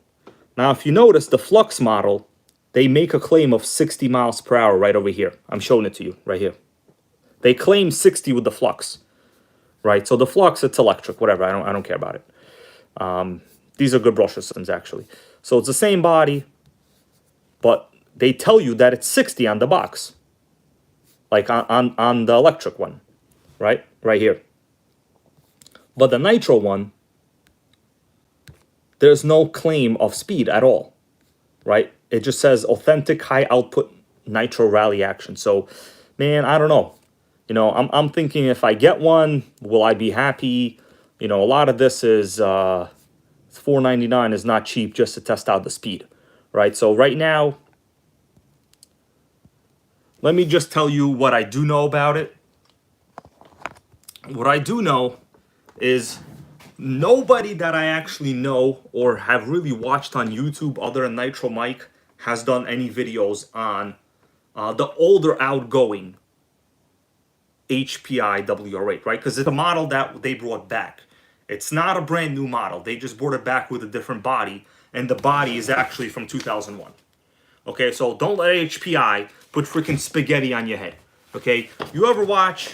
You know, the show was like very popular show in the late 90s, maybe early 2000s. There was this kid. His name was Andy Milanakis, and he had a segment called "I got peas on my head. Don't call me a pea head." Okay, well, what's going on is HPI is trying to put peas on your head, and they're calling you a pea head. Okay, so we might need me to test it out. I just don't know. But what I find very interesting, yeah, it's a single speed. For everyone asking me if it's a two-speed, no, it's based on the Bullet chassis. The Nitro Bullet is a single speed. Okay, so what I find interesting is in this old RC catalog, right, from 2016, this was the last official HPI catalog. This is it, you're looking at it, the last official when I bought it. There are no more current catalogs, right? And here, they have it as well. I just showed it to you before. But this was the last outgoing model, right? The one with the Fiesta body. Personally, I'm not a Fiesta body fan at all. It's not a cool car. I don't know why they constantly make tiny little rally cars like this, you know, because they're light, obviously. But it's actually exactly the same chassis, the same motor. And even here, they say 60 on top, but that's only for the Flux model, guys. So, to this day, nobody actually knows how fast the WR8 is. I mean, I don't know if I want to be guinea pig for $500. That's like a lot, you know. This channel isn't one of those you know, sickening destroy armor all the time channels. Therefore, we just don't have those funds. You know, that's okay. There's nothing wrong with that. You know, you gotta accept what you are. That's what it is. So Adam J here with a question: does anybody know how fast the Bullet is? Well, I'll tell you that the Bullet is sickeningly fast. I mean, I've ran mine with the G3.0 engine. I hit over 40 for sure. It was over 40. Now, no one really knows how fast the WR8 is. Do you guys want to know why? Because the last time when this model WR8 was out, they discontinued like pretty much it and every other HPI within like a year and a half. Okay, it was gone almost right away. Now, should we go through this vintage RC magazine or what? All right. 70 nitro engines in here, guys. 70. Okay, right. Right, so I'll tell you this. Benjamin Martinez goes, didn't you get close to 50 miles per hour with the Bullet? Yes, but I don't have it on video, so I don't want to make that claim. I'll just say it was 40 or more. You know, for me, I'm not going to tell you I hit 50 if I don't have that on video. But I will tell you I did hit, I think, with video evidence, 49 with the Nitro MT2 with the G3.0, which is exactly the same engine. So that engine is capable of hitting over 40. You know, I'm not going to say 50 because 50 for single speed is pretty high. But, you know, asking for 40 is not ridiculous. The question is, why didn't HPI publish the speed on the box? Like, that's all I'm asking, right? Like, you know, do I have to get it to test it? You know, they're ghosting me right now, is what I'm going to tell you. They're ghosting me. Anyway, guys, should we take a look at this magazine or what? This is 2001. I would say right before all of the sickening competition with like nitro monster trucks was happening. This was right before. So the next year, right away, it was Savage, it was MGT, it was all of them. Sickening. Exactly, Adam J. I find it very suspicious that they go out of their way to publish the speed on the flux and avoid at all costs. We're talking, guys, I've tracked down like 3 different sources of WR8 information, and every single source has no speed. I mean, come on, it's unlikely. You know what I'm saying? It's unlikely. Okay, you guys want to do this? Should we do this? All right. So let's take a look right here, my dudes. I appreciate you all for being here, and I will see. Maybe I will begin the NitroGang collection fund towards the WR8. I don't know. I know my local hobby store actually has one. I got news the other day; they do have them in stock. But to buy that for me, it's a little bit on the insane part. You know, I'm currently trying to make like used MGT deals on Facebook Marketplace. You know what I'm saying? Like that's what I'm trying to do. All right. And I'm fine with that. Let's take a look at this magazine right here, guys. All right. So, you mad bro 2427 goes, what kind of nitro did you say I should get? You should definitely get the Traxxas Nitro Slash. Get the Nitro Slash, bro. Trust me.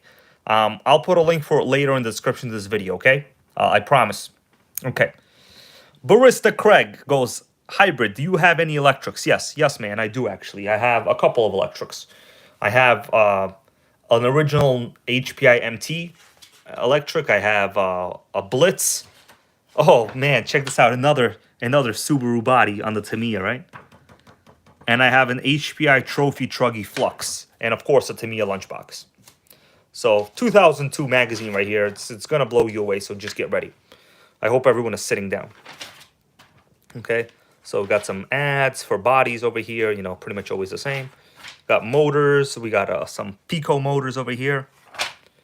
We got tools. Team Trinity. Got more Tamiyas. We will continue. Oh, Offna. Guys, I have basically the same exact Offna. Basically almost exactly the same. Sickening video on it, actually. Okay. We got some Dynamite option parts. Novak ESCs. Oh, yeah. HPI RS4 Pro 3. Now, guys, this may be an electric, but let me tell you. I used to have this when it was, well, I bought it used. Right, this is Atsushi Hara. You know, you could thank this guy for making the new Pro 4 that came out after this, all carbon fiber and super expensive. Because of this guy, because he's such a good racer, he made his Pro 4 all carbon fiber. I couldn't afford it. I could only afford this tub chassis model. But I actually used to have this HPI. It was very nice. Okay, let's continue. Oh man, when was the last time someone saw a mouse like this? Sickening, right? Look at that mouse.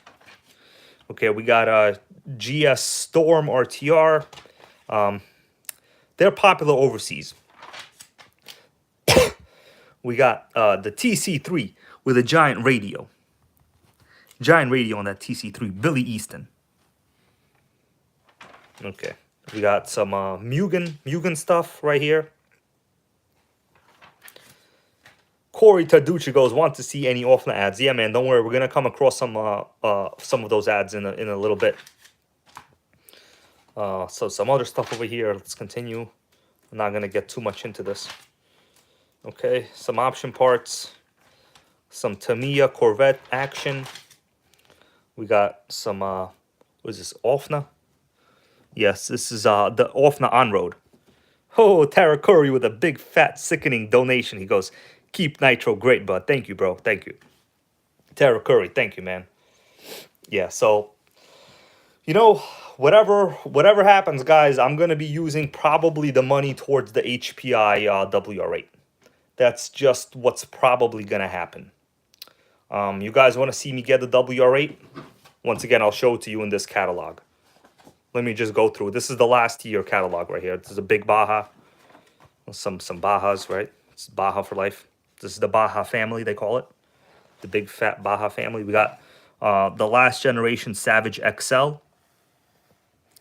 Right here. The Octane model. And we got the 5.9 model right there. Right? Yeah.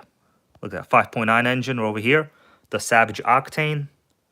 And we got the regular 4.6, which I have. Okay. Oh man, Savage XS. I used to have this. A very nice used RC. If you guys can get this cheap, get it. I recommend it. It's an electric, but it's very nice. We got the block guy, Ken Block over here. Or, I don't know, Ken or Schmen, whatever. Yeah, this guy, the Hoonigan crap, you know.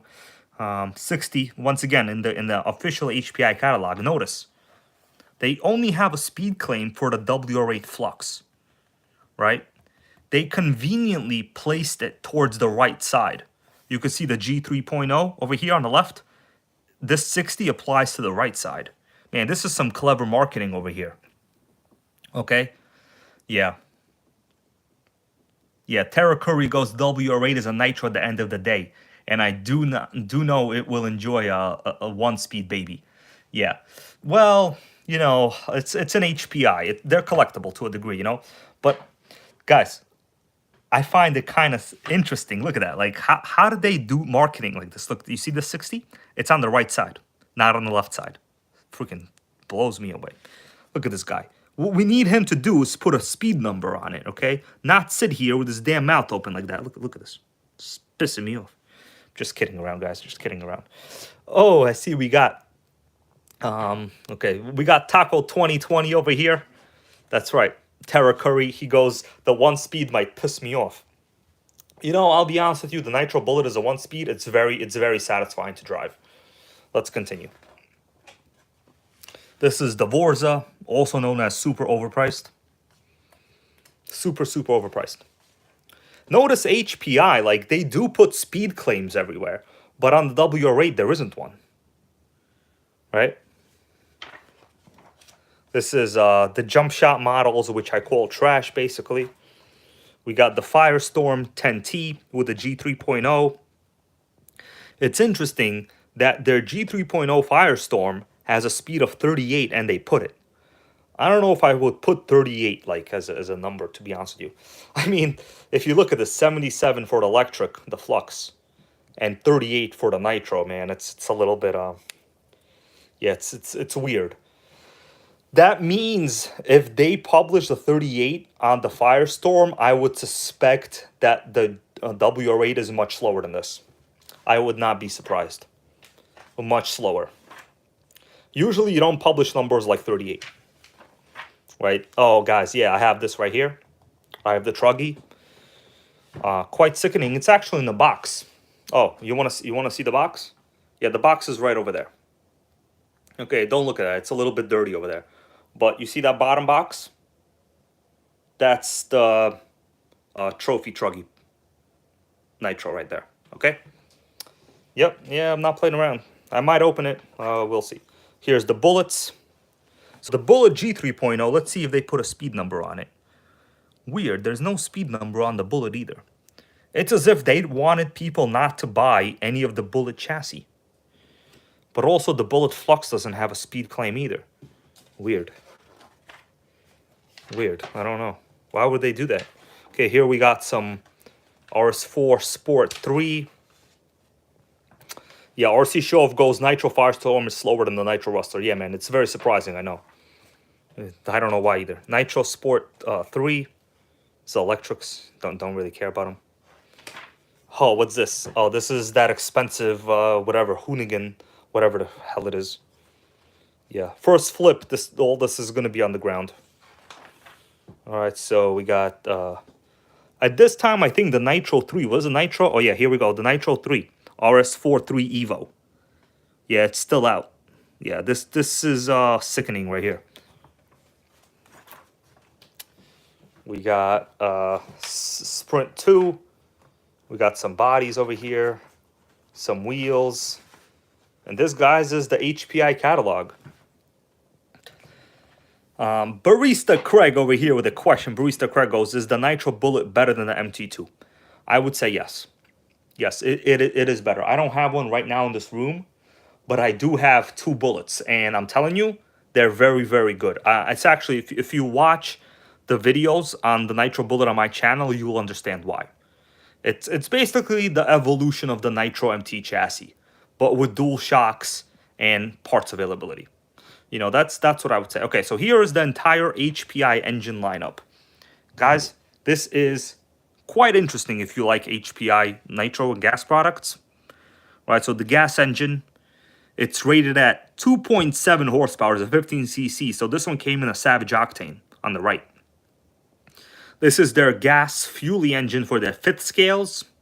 You know, they don't have any horsepower claims. Here we have the G3.0. Here we have the T3.0, some of the best engines in the world. Here we have, what is this? I never heard of this one. 3.4 horsepower race legal. F3.5 Pro. I never heard of that one. Whoa, look at this. It says, let me show you right here. Max RPM, 45,000. Has anybody ever heard of this HPI engine? Pro 2013 rear exhaust. I never even saw this one in real life. Here is their basic 2.5 horsepower F3.5 and the K5.9 on top, right? From the Savage XL. But the real surprise here is I never saw this engine ever in my life. Anybody ever saw this, guys? I sure haven't. Okay, let's continue. They got some information here, right? Some length of all their chassis, whatever. It's pretty interesting. You guys like this catalog or what? Let me know. I'm looking at the comments right now as you're writing. We got some guys, you know, with ads. Oh man, check this out. I don't even remember these. I honestly don't even remember this. R8 World Class Nitro 8th Scale. R10. Sickening. I guess these are the evolution of like the Proceed chassis. All right. Here we have some, I don't know, too much stuff going on this page. A lot of nitro stuff, buggies and truggies and stuff. Okay, let's continue. Okay, so that was the catalog right here, guys. This is the last 2016 catalog from HPI. See right there, 2016. There was nothing else after that. All right. Should we come back to the magazine or what? You guys want me to come back? I'll come back. All right, here we go. We got some engines. Yeah, okay. Can't talk about that one. Okay, we got a Duratrax Red Alert Fuel. Team Associated. Some other stuff. Offna 1/8 scale Nitro Stomper, it's called. But it's really a monster pirate. So I guess, yeah, they just made this term up. It's a stomper. Yeah. Mark Brennan goes, Hybrid, have you seen the HPI Hellfire?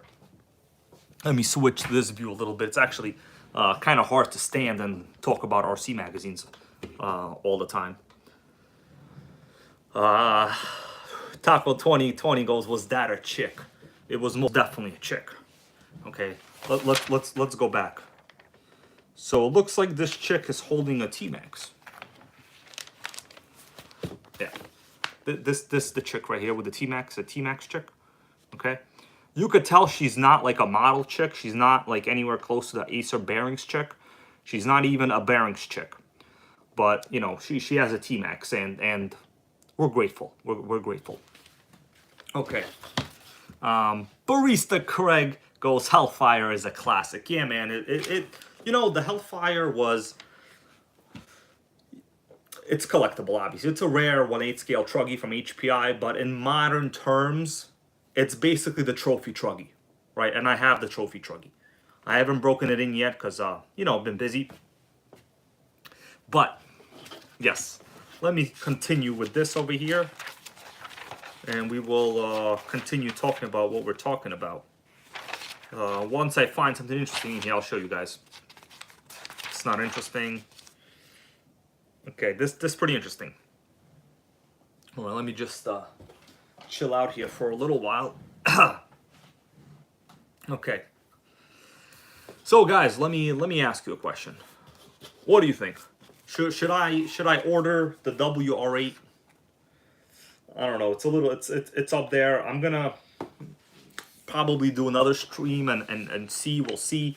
But I like the WR8. You know, it's the thing is, no one knows how fast they are. Like HPI did their best to keep the speed out of the public's image. Now, there's really only one reason why they would do that. It's probably because it would be so slow it would piss you off. But the question is, should I get one? Okay, Fizz goes yes. Okay, well, I'm gonna put myself on the path to hopefully ordering it. Okay, I'm gonna put myself on the path. Yeah, Corey Tarducci goes Chicks and T-Max, nice combo. That's right. You can't disagree with that, man. It's like Taco Bell and the drive-thru. You gotta go to the drive-thru at Taco Bell. Good combo. Good combo. All right. Tarek Curry goes, it is actually fast. You mean the WR8? Is that what you're talking about, Tarek? I think you're talking about the WR8. Man, I really would like to know if it is. You know, for me, fast, I'm not going to tell you I need it to be faster than a 3S Arma, right? I need it to be, I would say 40 is considered fast enough. I would say 40 is like the limit of good, okay? I'm not being irrational here, right? 40 is an adequate speed claim. Yeah, Tara Curry goes, it will do around 35. That's pretty much what I suspect also. Yeah, I suspect 35 is the reasonable speed that it will probably on a relatively leanish tune it will hit. But 40 is where I would be happy, you know, 40. I think the thing is, it depends where you're driving. If you're like a Losi owner and you have a very, very small track, right? You have like the Losi 8 buggy and it's a tiny track. Like they made up this little track. That will be good. But for the rest of us that drive in normal areas with bigger parking lot, you really need like 40. Because let me tell you what happens. I'll tell you the reality. If your car doesn't really have like a higher top speed due to proper gearing, what winds up happening is you're constantly revving it too much, okay? Constantly revving it. Like it's basically always top RPM at all times. You're gonna have no fuel economy and you're gonna have no speed, okay?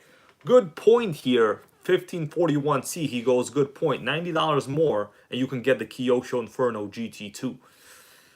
That is a good point. Actually, I think someone watching this channel today is probably gonna be ordering the Kyosho GT2.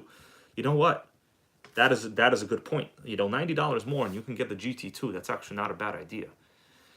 You know what? We're going to have a poll probably soon. I'm gonna try to do a little more interactivity, right, with the NitroGang, which is all of you guys, and I'll see if people want me to get the WR8 or go a little more and get the GT2. We'll make it happen. Okay. I don't get overtime at work, so I don't know how that's gonna happen, but we're gonna put all of our eggs in the whatever nitro basket, so to say. All right. So let's continue, and we still have more RC magazine stuff, right, to do, guys. You guys want me to go back to it or what? Like we still have like a whole bunch of stuff. Physic goes, how much is the WR8? So the WR8 is $4.99 plus there's like a $30 coupon, so figure $4.70. Tara Curry over here goes, HPI needs to re-release the RS4. Bro, I totally agree, man. You know, and just because of that, let me show you another one. Oh, 1541C goes, $20 for the GT2. Okay, well, we're going to have the piggy bank waiting for which one I'm going to get. Either the GT2 or the...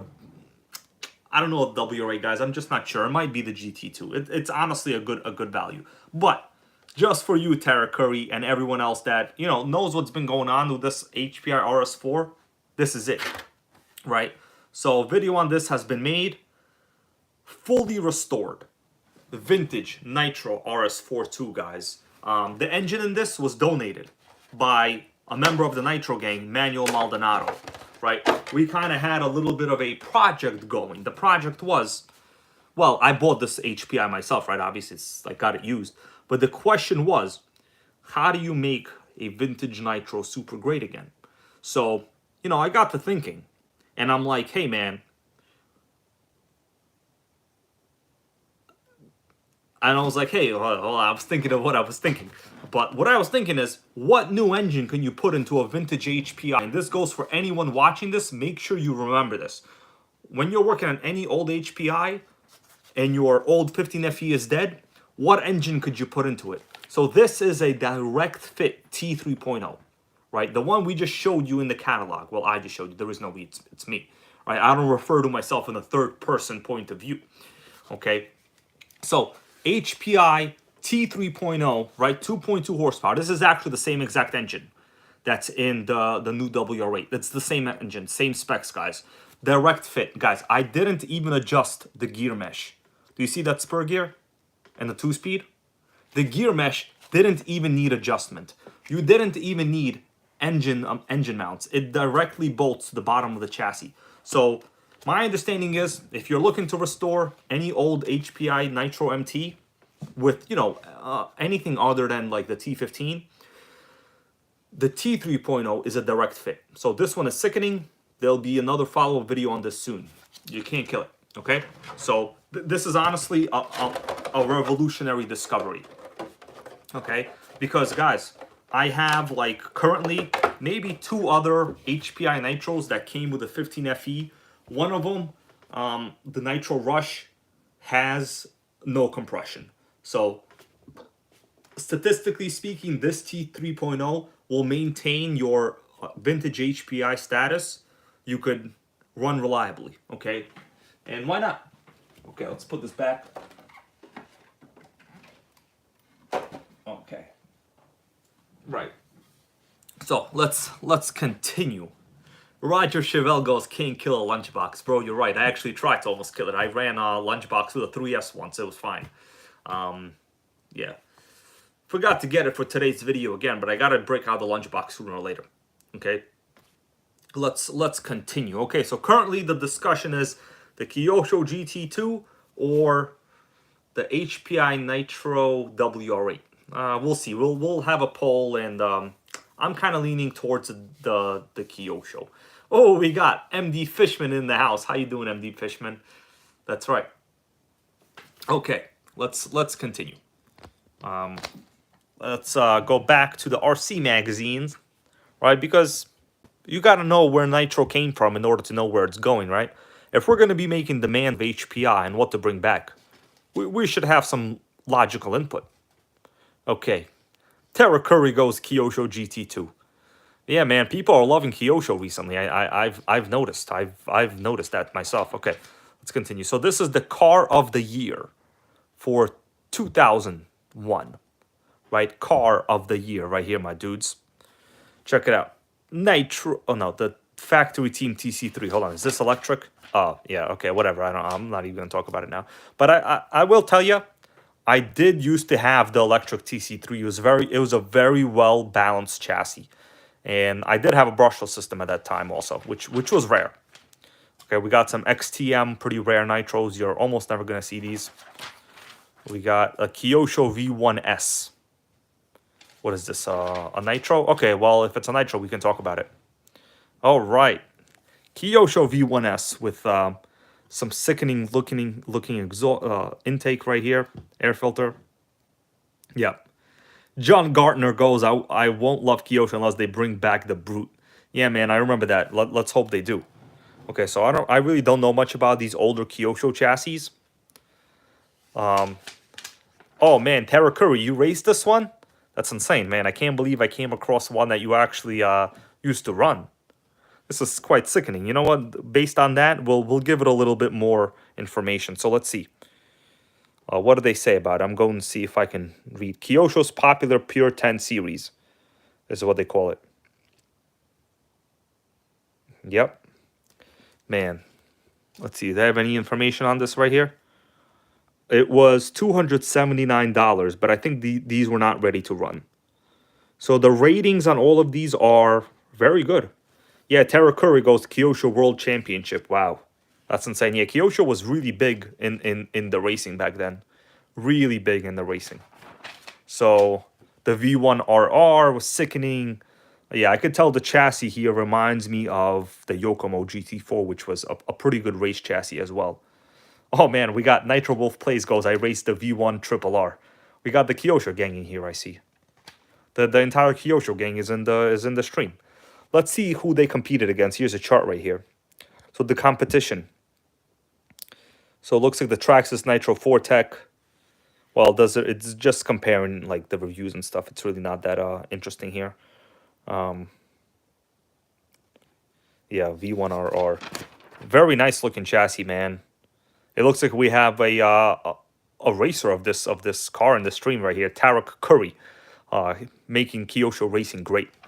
Well, you know, it's always been great. Let's face it, guys. Actually, this pipe is exactly the same pipe that's on my FW06. That's kind of interesting. Kyosho hasn't updated their pipes in 20-something years. It's interesting. Okay, let's continue here. So here they're talking about the V1R. So V1S and V1R share many components, yet at first glance they seem different. The main difference between them are in the center of the cars. So it says the R features a narrower chassis and a fiberglass upper deck. Man, sickening. Sickening. All right, let's continue here. Man, this is why you got to break out those vintage RC magazines, guys. You know, T-Max ad, you know, Pro 15. You know, it's basically we've all seen these. We don't need me to talk about this right now. Oh man, this is kind of funny. This would never make it to a magazine today. Look at this. Get a better looking body without diet or exercise. Oh man, that's kind of funny. I find that a funny statement, actually. Who likes that? Yeah. Okay, so here's a Tamiya Tiger tank, right? Tamiya tank. That means they try to kill you on it. It was $720. Don't know much about it. Yeah, Tarek Curry goes, that was the R was the upgrade for the S. Yes, I personally, I only really remember the V1R. The S was never really showcased much in magazines. That was honestly the first time I came across it. All right, so here we have some ads for new Nitros at the time. I like looking at this kind of stuff. Nitro Rush was only $254. Wow. I have this too. It was donated to the channel recently. Nitro MT was $329. Sickening. Nitro Rustler, $279. Look at the price on this Ultra GTLX. I have this. Yep. $329. Sickening. All right, let's continue. And what we're all here to kind of, you know, talk about, the HPI Super Nitro Rally. I love this thing, man. I got to tell you, I used to have these tires long ago. They were great. These even ran in grass pretty well, right? Look at that. Man, having this back during this time period, you would have been a superstar. This was probably, like, in my opinion, the coolest Nitro they made during this time period. They were kind of rare. All right. What do you guys think? You like the Super Nitro Rally? I like it a lot. I love it, actually. You know, this was one of the ones that I wanted HPI to bring back, but they just brought back the body. You know, that's fine. It's better than nothing. We're not gonna complain. So we got a Corrali, electric. Don't care. We got pure rubber tires. Never heard of these. RD Logics, pure rubber tires. Never heard of them. Right, we got some more Kyosho stuff over here. So Kyosho, oh man. What do you guys think when you see this? Do you see something interesting here? I'm going to zoom in on this. Well, you know what that is? This is a mechanical speed control. That's right, this is 2001, and Kyosho was advertising mechanical speed controls. Sickening. Look at this. But the body is pretty nice. It's a Dodge Ram style body. They had a S2000, which is kind of funny looking. It doesn't look to scale.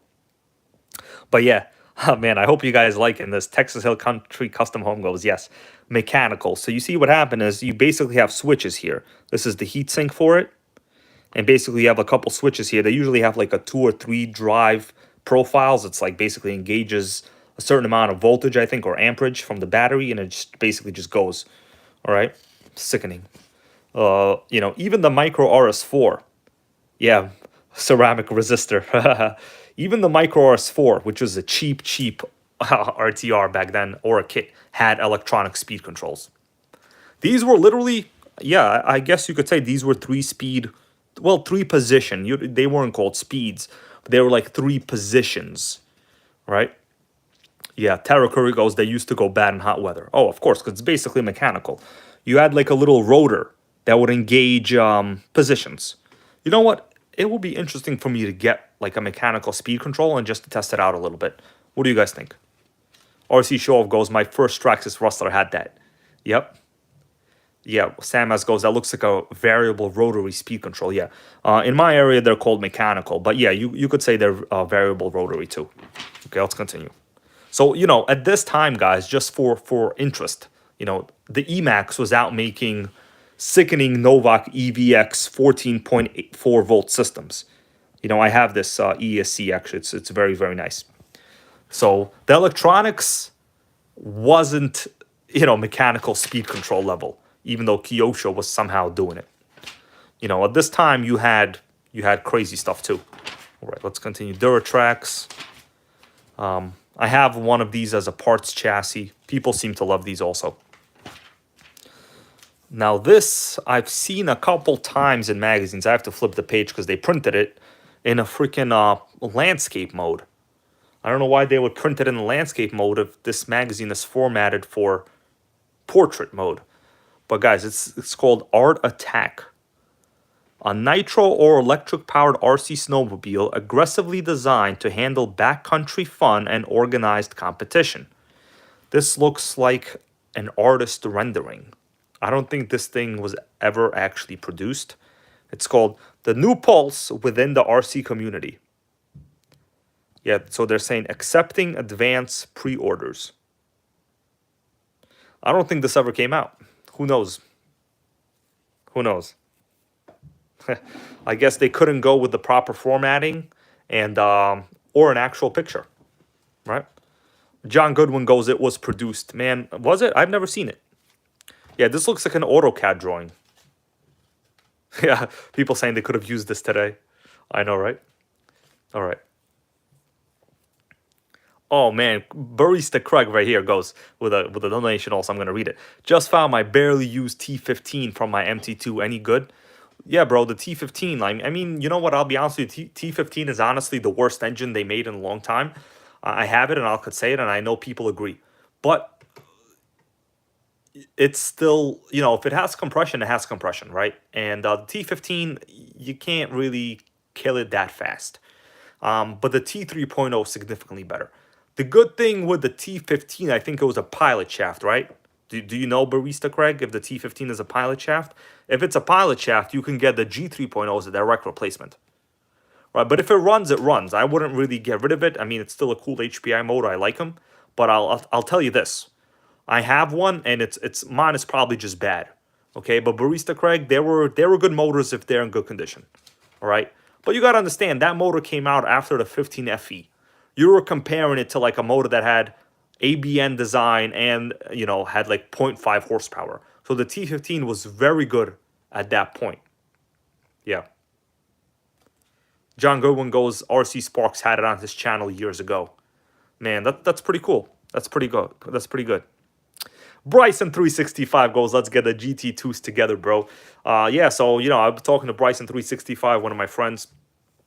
Yeah, he's getting the GT2. Yeah, he's getting it. I might actually get it too if it comes to that. Okay, Barista Craig goes, it has a pilot shaft. Well, you're lucky, bro.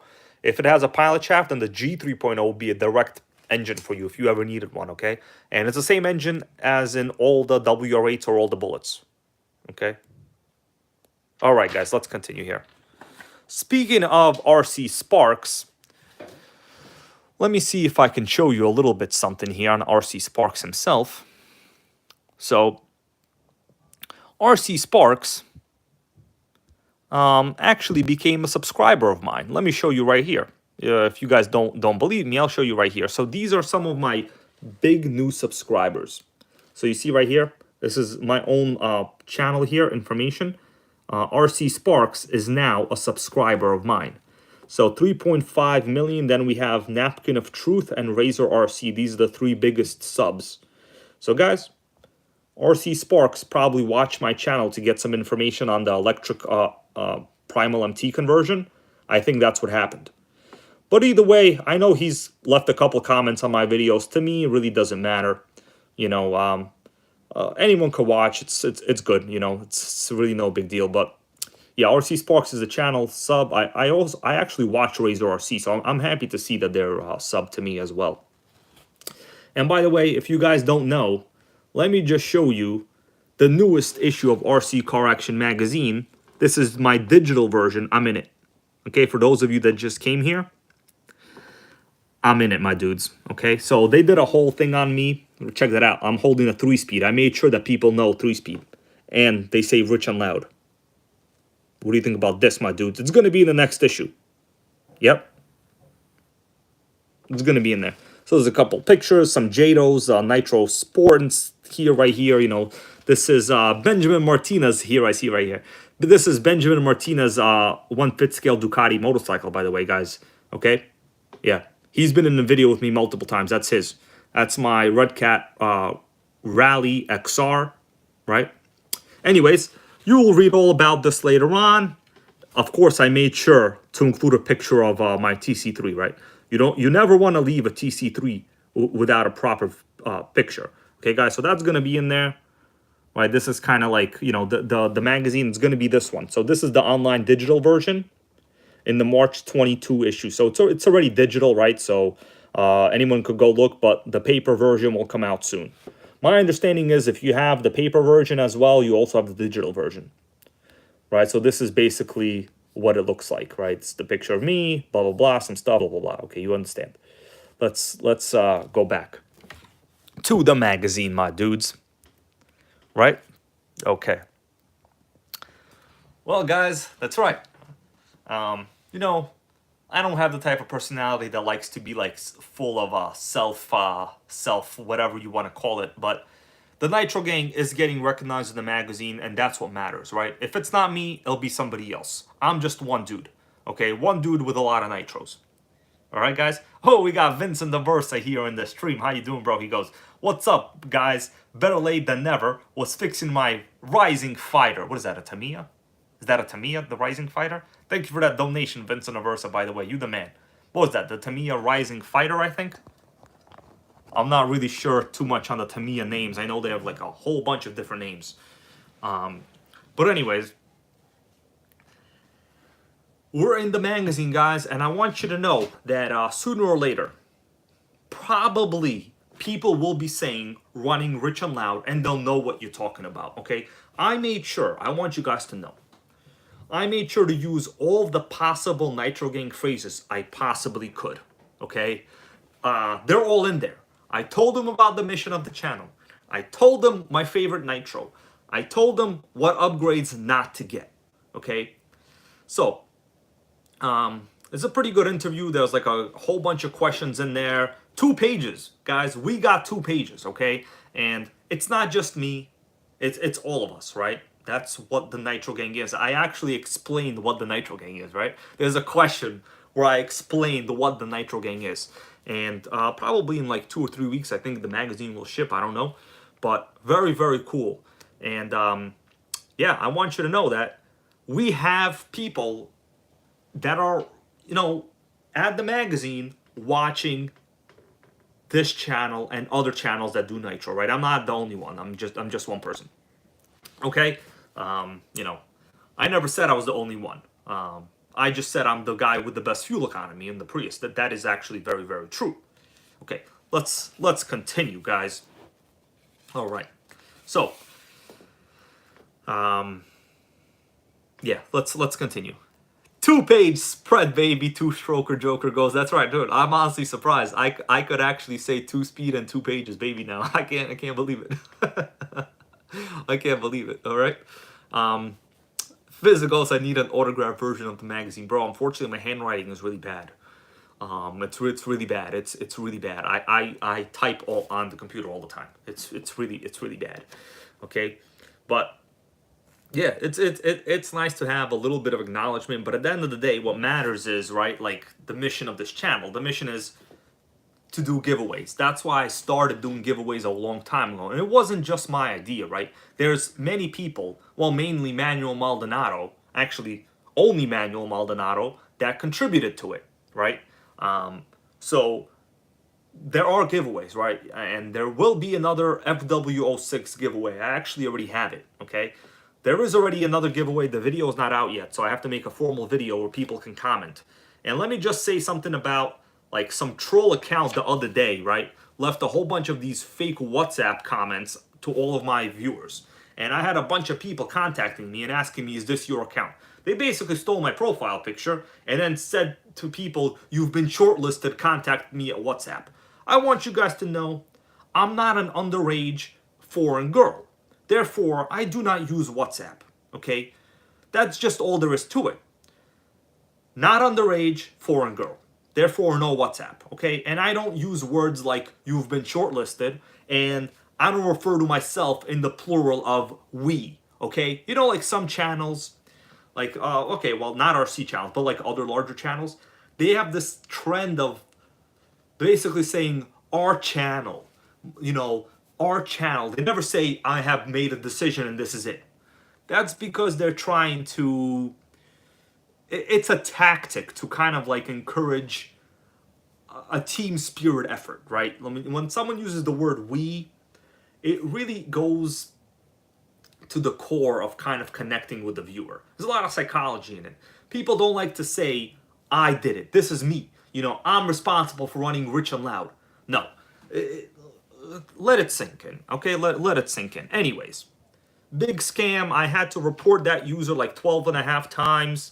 Talk to, you know, YouTube about it. They're like, whatever. That account is still out. Actually, let me see if I have it. I might have it open. Let me see if it's open. I have it open. Let me show you what I mean. I'm going to show you the fake account. You guys want to see? Okay. I'm gonna show you right now. So guys, this is the fake YouTube account. You see this? They stole my profile picture. And it's like some WhatsApp me. So this is not me, okay? I've noticed a lot of these. This is not me, guys, okay? So I've already reported this user many, many times. You see, if I go to About and I click Report, it's already like I've already blocked them. I've already reported them. There's nothing else I can do. All right? Yeah. Yeah, so the thing is, I don't use WhatsApp. I'm not an underage foreign girl trying to scam people for money. That's just kind of the reality, all right? So make sure you know this is not me. And the sad thing is there's absolutely nothing I can do about it, okay? I have to go manually. I turned off the comments on these videos, okay? Tara Curry says he posted a picture. He posted some pictures from his racing days in the NitroGang Facebook group. Let me see, man. Let me see. All right. Okay, it's a pretty interesting comment here. Hold on, I gotta read this. It's about vintage motors from Barista Craig. Barista Craig over here with a $1.99 donation also goes, if you ever need a vintage brushed motor, I have hundreds. Do you mean brushed like the electric motor? Like a brushed motor? You know, I used to actually like running brushed motors. I used to build them. I repaired the brushes. It was quite sickening. Okay, so, man, living the double brushed motor life back then. Remember, like, the 10x2 motors, the 2x... No, hold on. The 10x2. Yeah, 10 turns, double wound, right? I forgot what the statistics are. But basically, yes. Man, those were the good old days, man. I remember them. I had like a 7-turn double. I forgot what the brand was, but a 7-turn double I had back then. Yeah, in a electric TC3. Let's check out for now before we continue. Why don't we all check out some of the posts right now in the NitroGang group? Let's check it out, guys. You know, I like to acknowledge people that are here. So we got a post from Dan Yom right here, my dude. There's a video coming out with him and I tomorrow. So guys, don't miss it. He just got the Bones Brew, recommended by me, right? I let him run some Bones Brew and he said, bro, I need more of that. Okay, so that's the Bones Brew from Dan Yom. Okay, we got Joe Camarati right here. Okay, is this the right group? I can't even tell if I'm in the right group. So hold on. Okay, now I'm in the right group. Okay, so we got some Nitro motors over here, sickening with calipers. Someone's doing a lot of wrenching right over here. Some more nitro motors. We got Sam Foote over here with a Trinity Spider. Man, I talked about this in my previous video, I think. Yeah. Let's see. We got a person, Dwayne Dennison, just got this dragster. These are Megatech dragsters, but I know there's some other brands that have them actually. Okay. Where's the picture I'm looking for? I'm scrolling down for Tarek Curry over here. Got some more nitro motors over here. I see people doing a lot of wrenching, trying to make nitro great again. Oh man, Tony Northrup goes over here. Yo, Hybrid, I got a Losi 8 too. Congratulations on yours. Sickening. Okay. The post from Dan Yom. Jay Trainer over here. A few of my RCs and comparing the scales. Oh man, I see you got some 5th scales, 8th, and the 1/18th. Man, that's sickening. Okay. Someone has a lot of work to do over here on this Duratrax Maximum. All right. Man, I can't find... Oh, we got Oscar Aquendo over here with a 2-speed and reverse on this Duratrax. Sickening. Neil Ostrowski here with Duratrax Warhead. I'm actually working on a later version of this called the RTX27. Man, I can't find the pictures from Tara Curry over here. Okay, we got some Kyosho USA body on this one. It looks like the original one. Oh man, Sergio Moreno, sickening Losi stream right here. That's nice. I like this one. He has this Losi hanging off the table. Perfect, perfect. Oh yeah, this is my own post. I posted that, of course. Okay, man, I can't find the rest. I'm gonna have to go to it later. Anyways, let's continue now, and we'll talk about. Okay, we got a question here. Yeah, Craig, Barista Craig, let me tell you about the Duratrax, man. I used to have the Warhead Evo brand new. It was sickening. It was sickening. It was like a very good Savage clone. And I currently have the RTX 27, which is, you know, it's the newer version of that. So you will see a video on that soon. I'm actually working on it now. I got like a one-way bearing issue. I got to swap a motor. It's a whole issue. Okay. Yeah. Okay. So, going to refresh this page at the request of Tarek Curry, because apparently, oh, he has some crazy competition. Which I'm going to show them to you guys, because we all need to understand that we have people with legitimate race experience in this stream. Like that is actually kind of rare to find, right? I'm mostly a basher. I never did racing, right? I drive a Prius, but I appreciate everything you do for the race world. You know, usually the technology, the way it works is it trickles down, right? It trickles down. So let's check this out. This is Tara Curry just posted some sickening pictures from his race days. Let's see. We're going to zoom in on them. This is the Kyosho World Cup. Sickening, man. We need a shirt like that. Okay. Oh, man, look at that. We got some Kyosho bottled water. I'm just playing around. Okay, let's go next. Oh, that's a crazy track right there. Oh, here we go with that with that antenna. Look at that antenna. Sickening. Let's go next. Oh, yeah.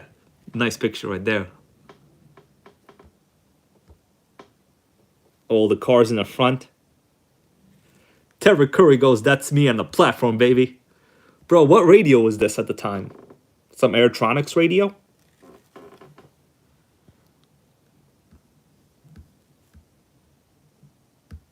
Let's continue. Right here.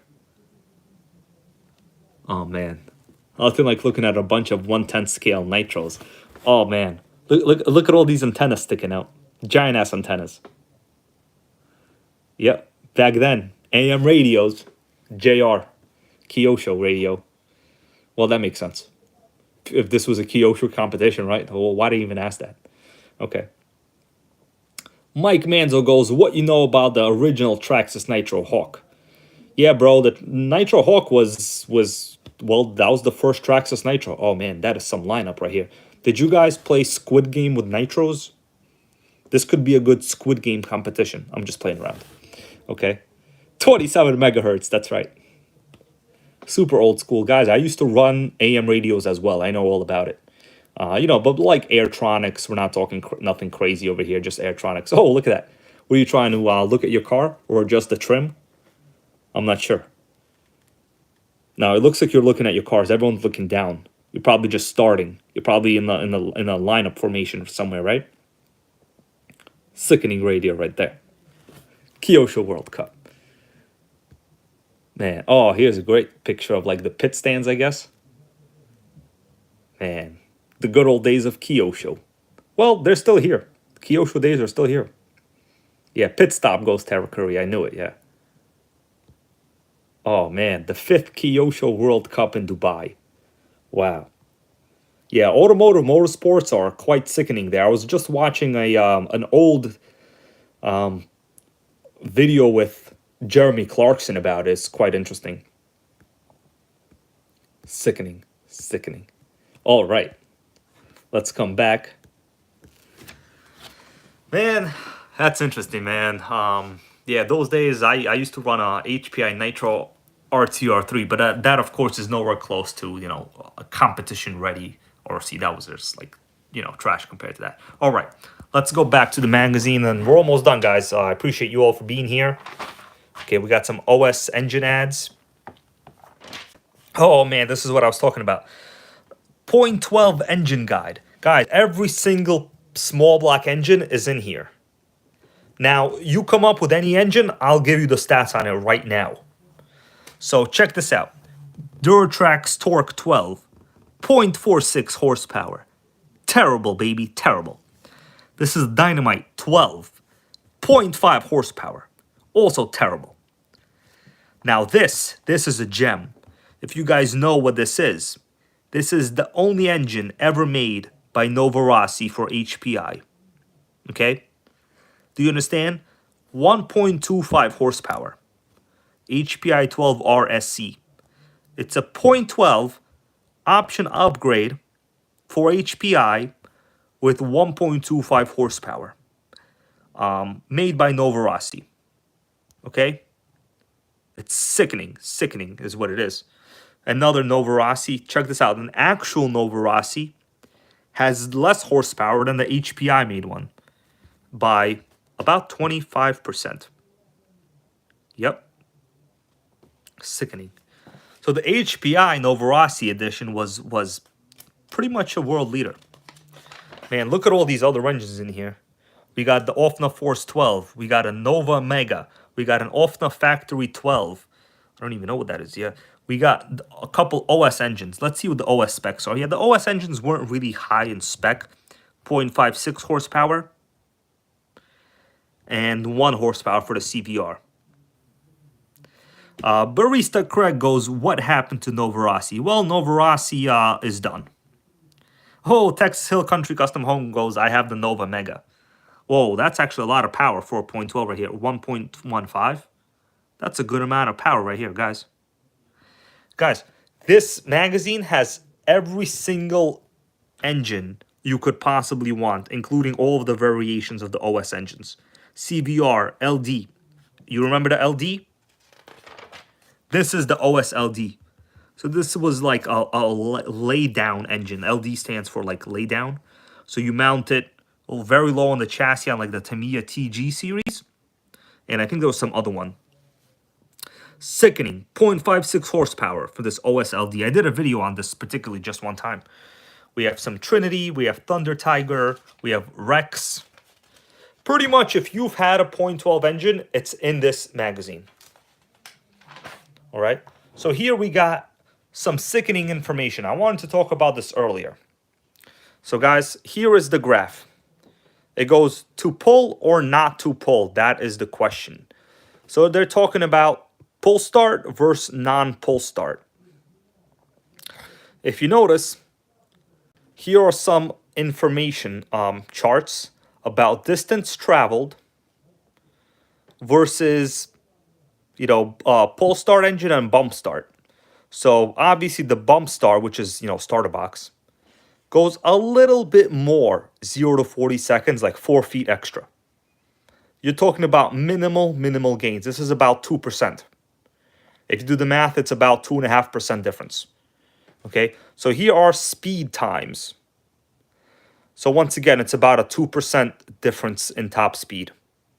It's almost maybe 4%, you know? Yeah.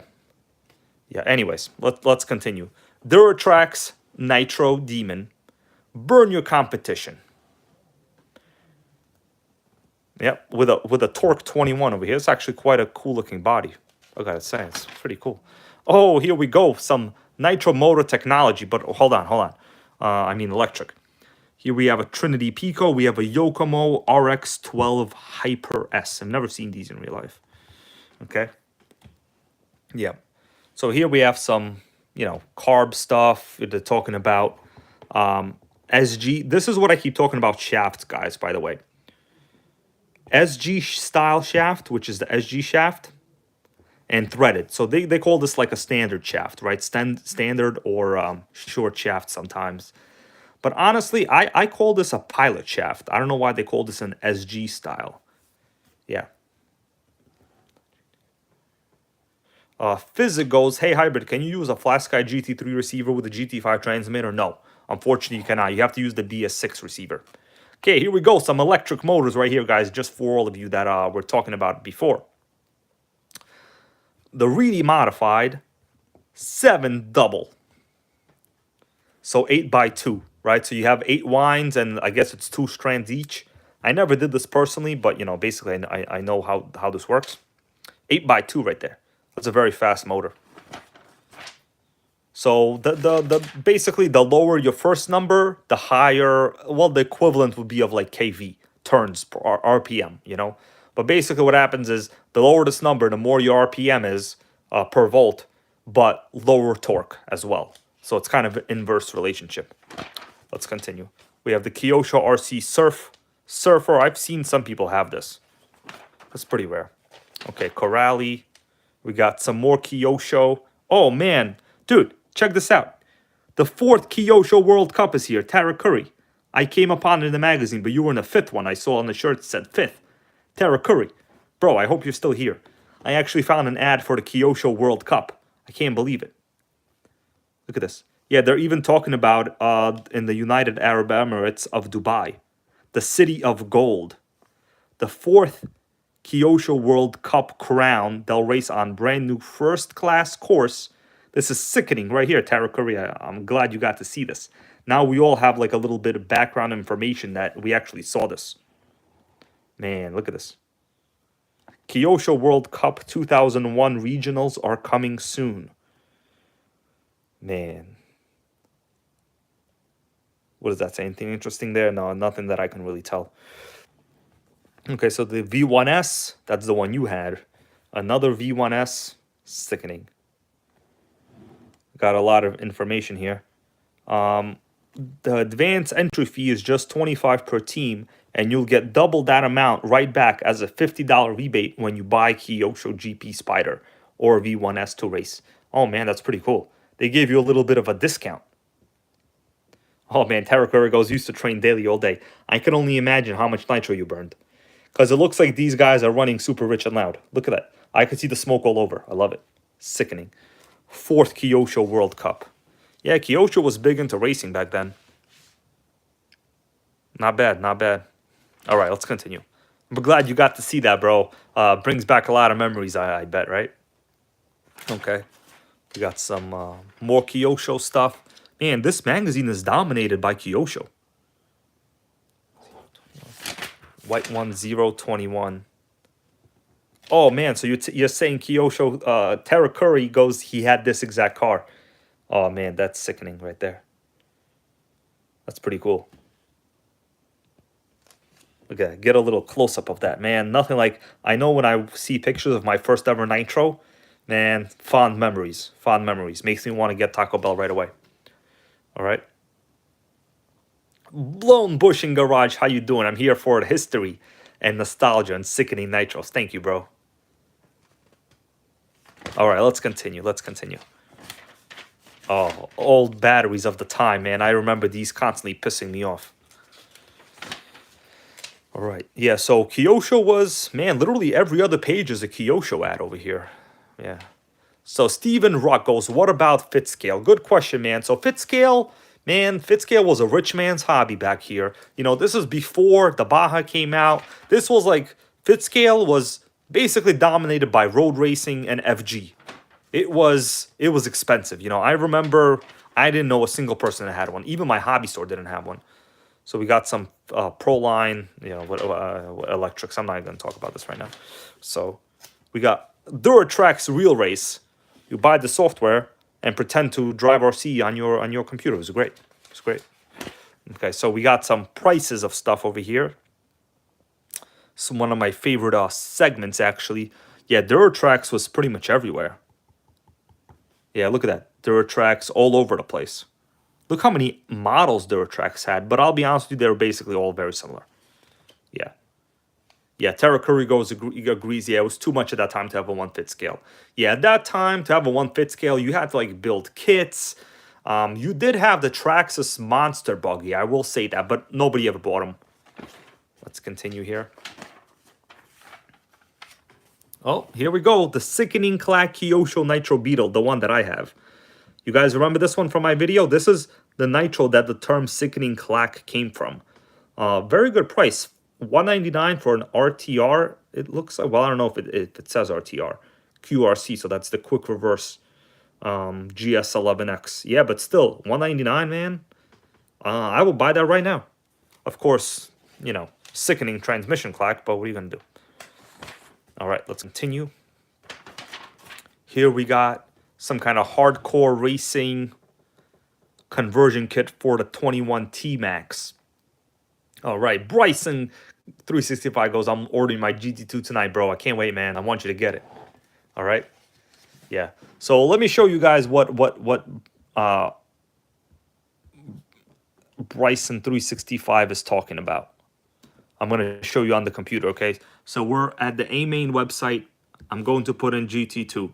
So this is the car that's a big possibility of what I should get. Check this out. So it's either this or the Hpi WR8. So this is, you know, you can get a $30 discount on this. But yeah, it's a 1/8 scale, 2-speed nitro, you know, with a Mercedes body. I actually like this body. It's pretty cool. With a 2-speed, you know, 0.25 size engine. I'm pretty sure they come with a 0.25. There's really no other information on it. But basically, that's what he's talking about. It's quite sickening. All right. Let's come back over here. Oh, that's me. Right, so T-Max with paddle tires. Sickening, yeah, man. These paddle tires cost basically half the price of the T-Max. All right. Oh, man, they're saying the Offna Hyper 21. I remember I used to have the Offna Hyper 8 port. It was so crazy that it broke pull starts all the time. I had to get a metal pull start cord after a while. I'm not even kidding. Okay, here we go. We're going to continue. Some Serpent stuff. Oh, Yokomo GT4. I have one of these. I love it. I have the newer version with the RX-18 motor. Very nice chassis. JR radio. Futaba 3PM. No, 3P. Well, this one is a 3PJ. Okay, I never had that one. I had a 3PM model. This one looks like kind of crazy. All right. Let's continue over here. Anything else interesting? There's sometimes interesting stuff in the back of these magazines. We're not going to talk about this right now. It's, well, you know, stream is getting up there.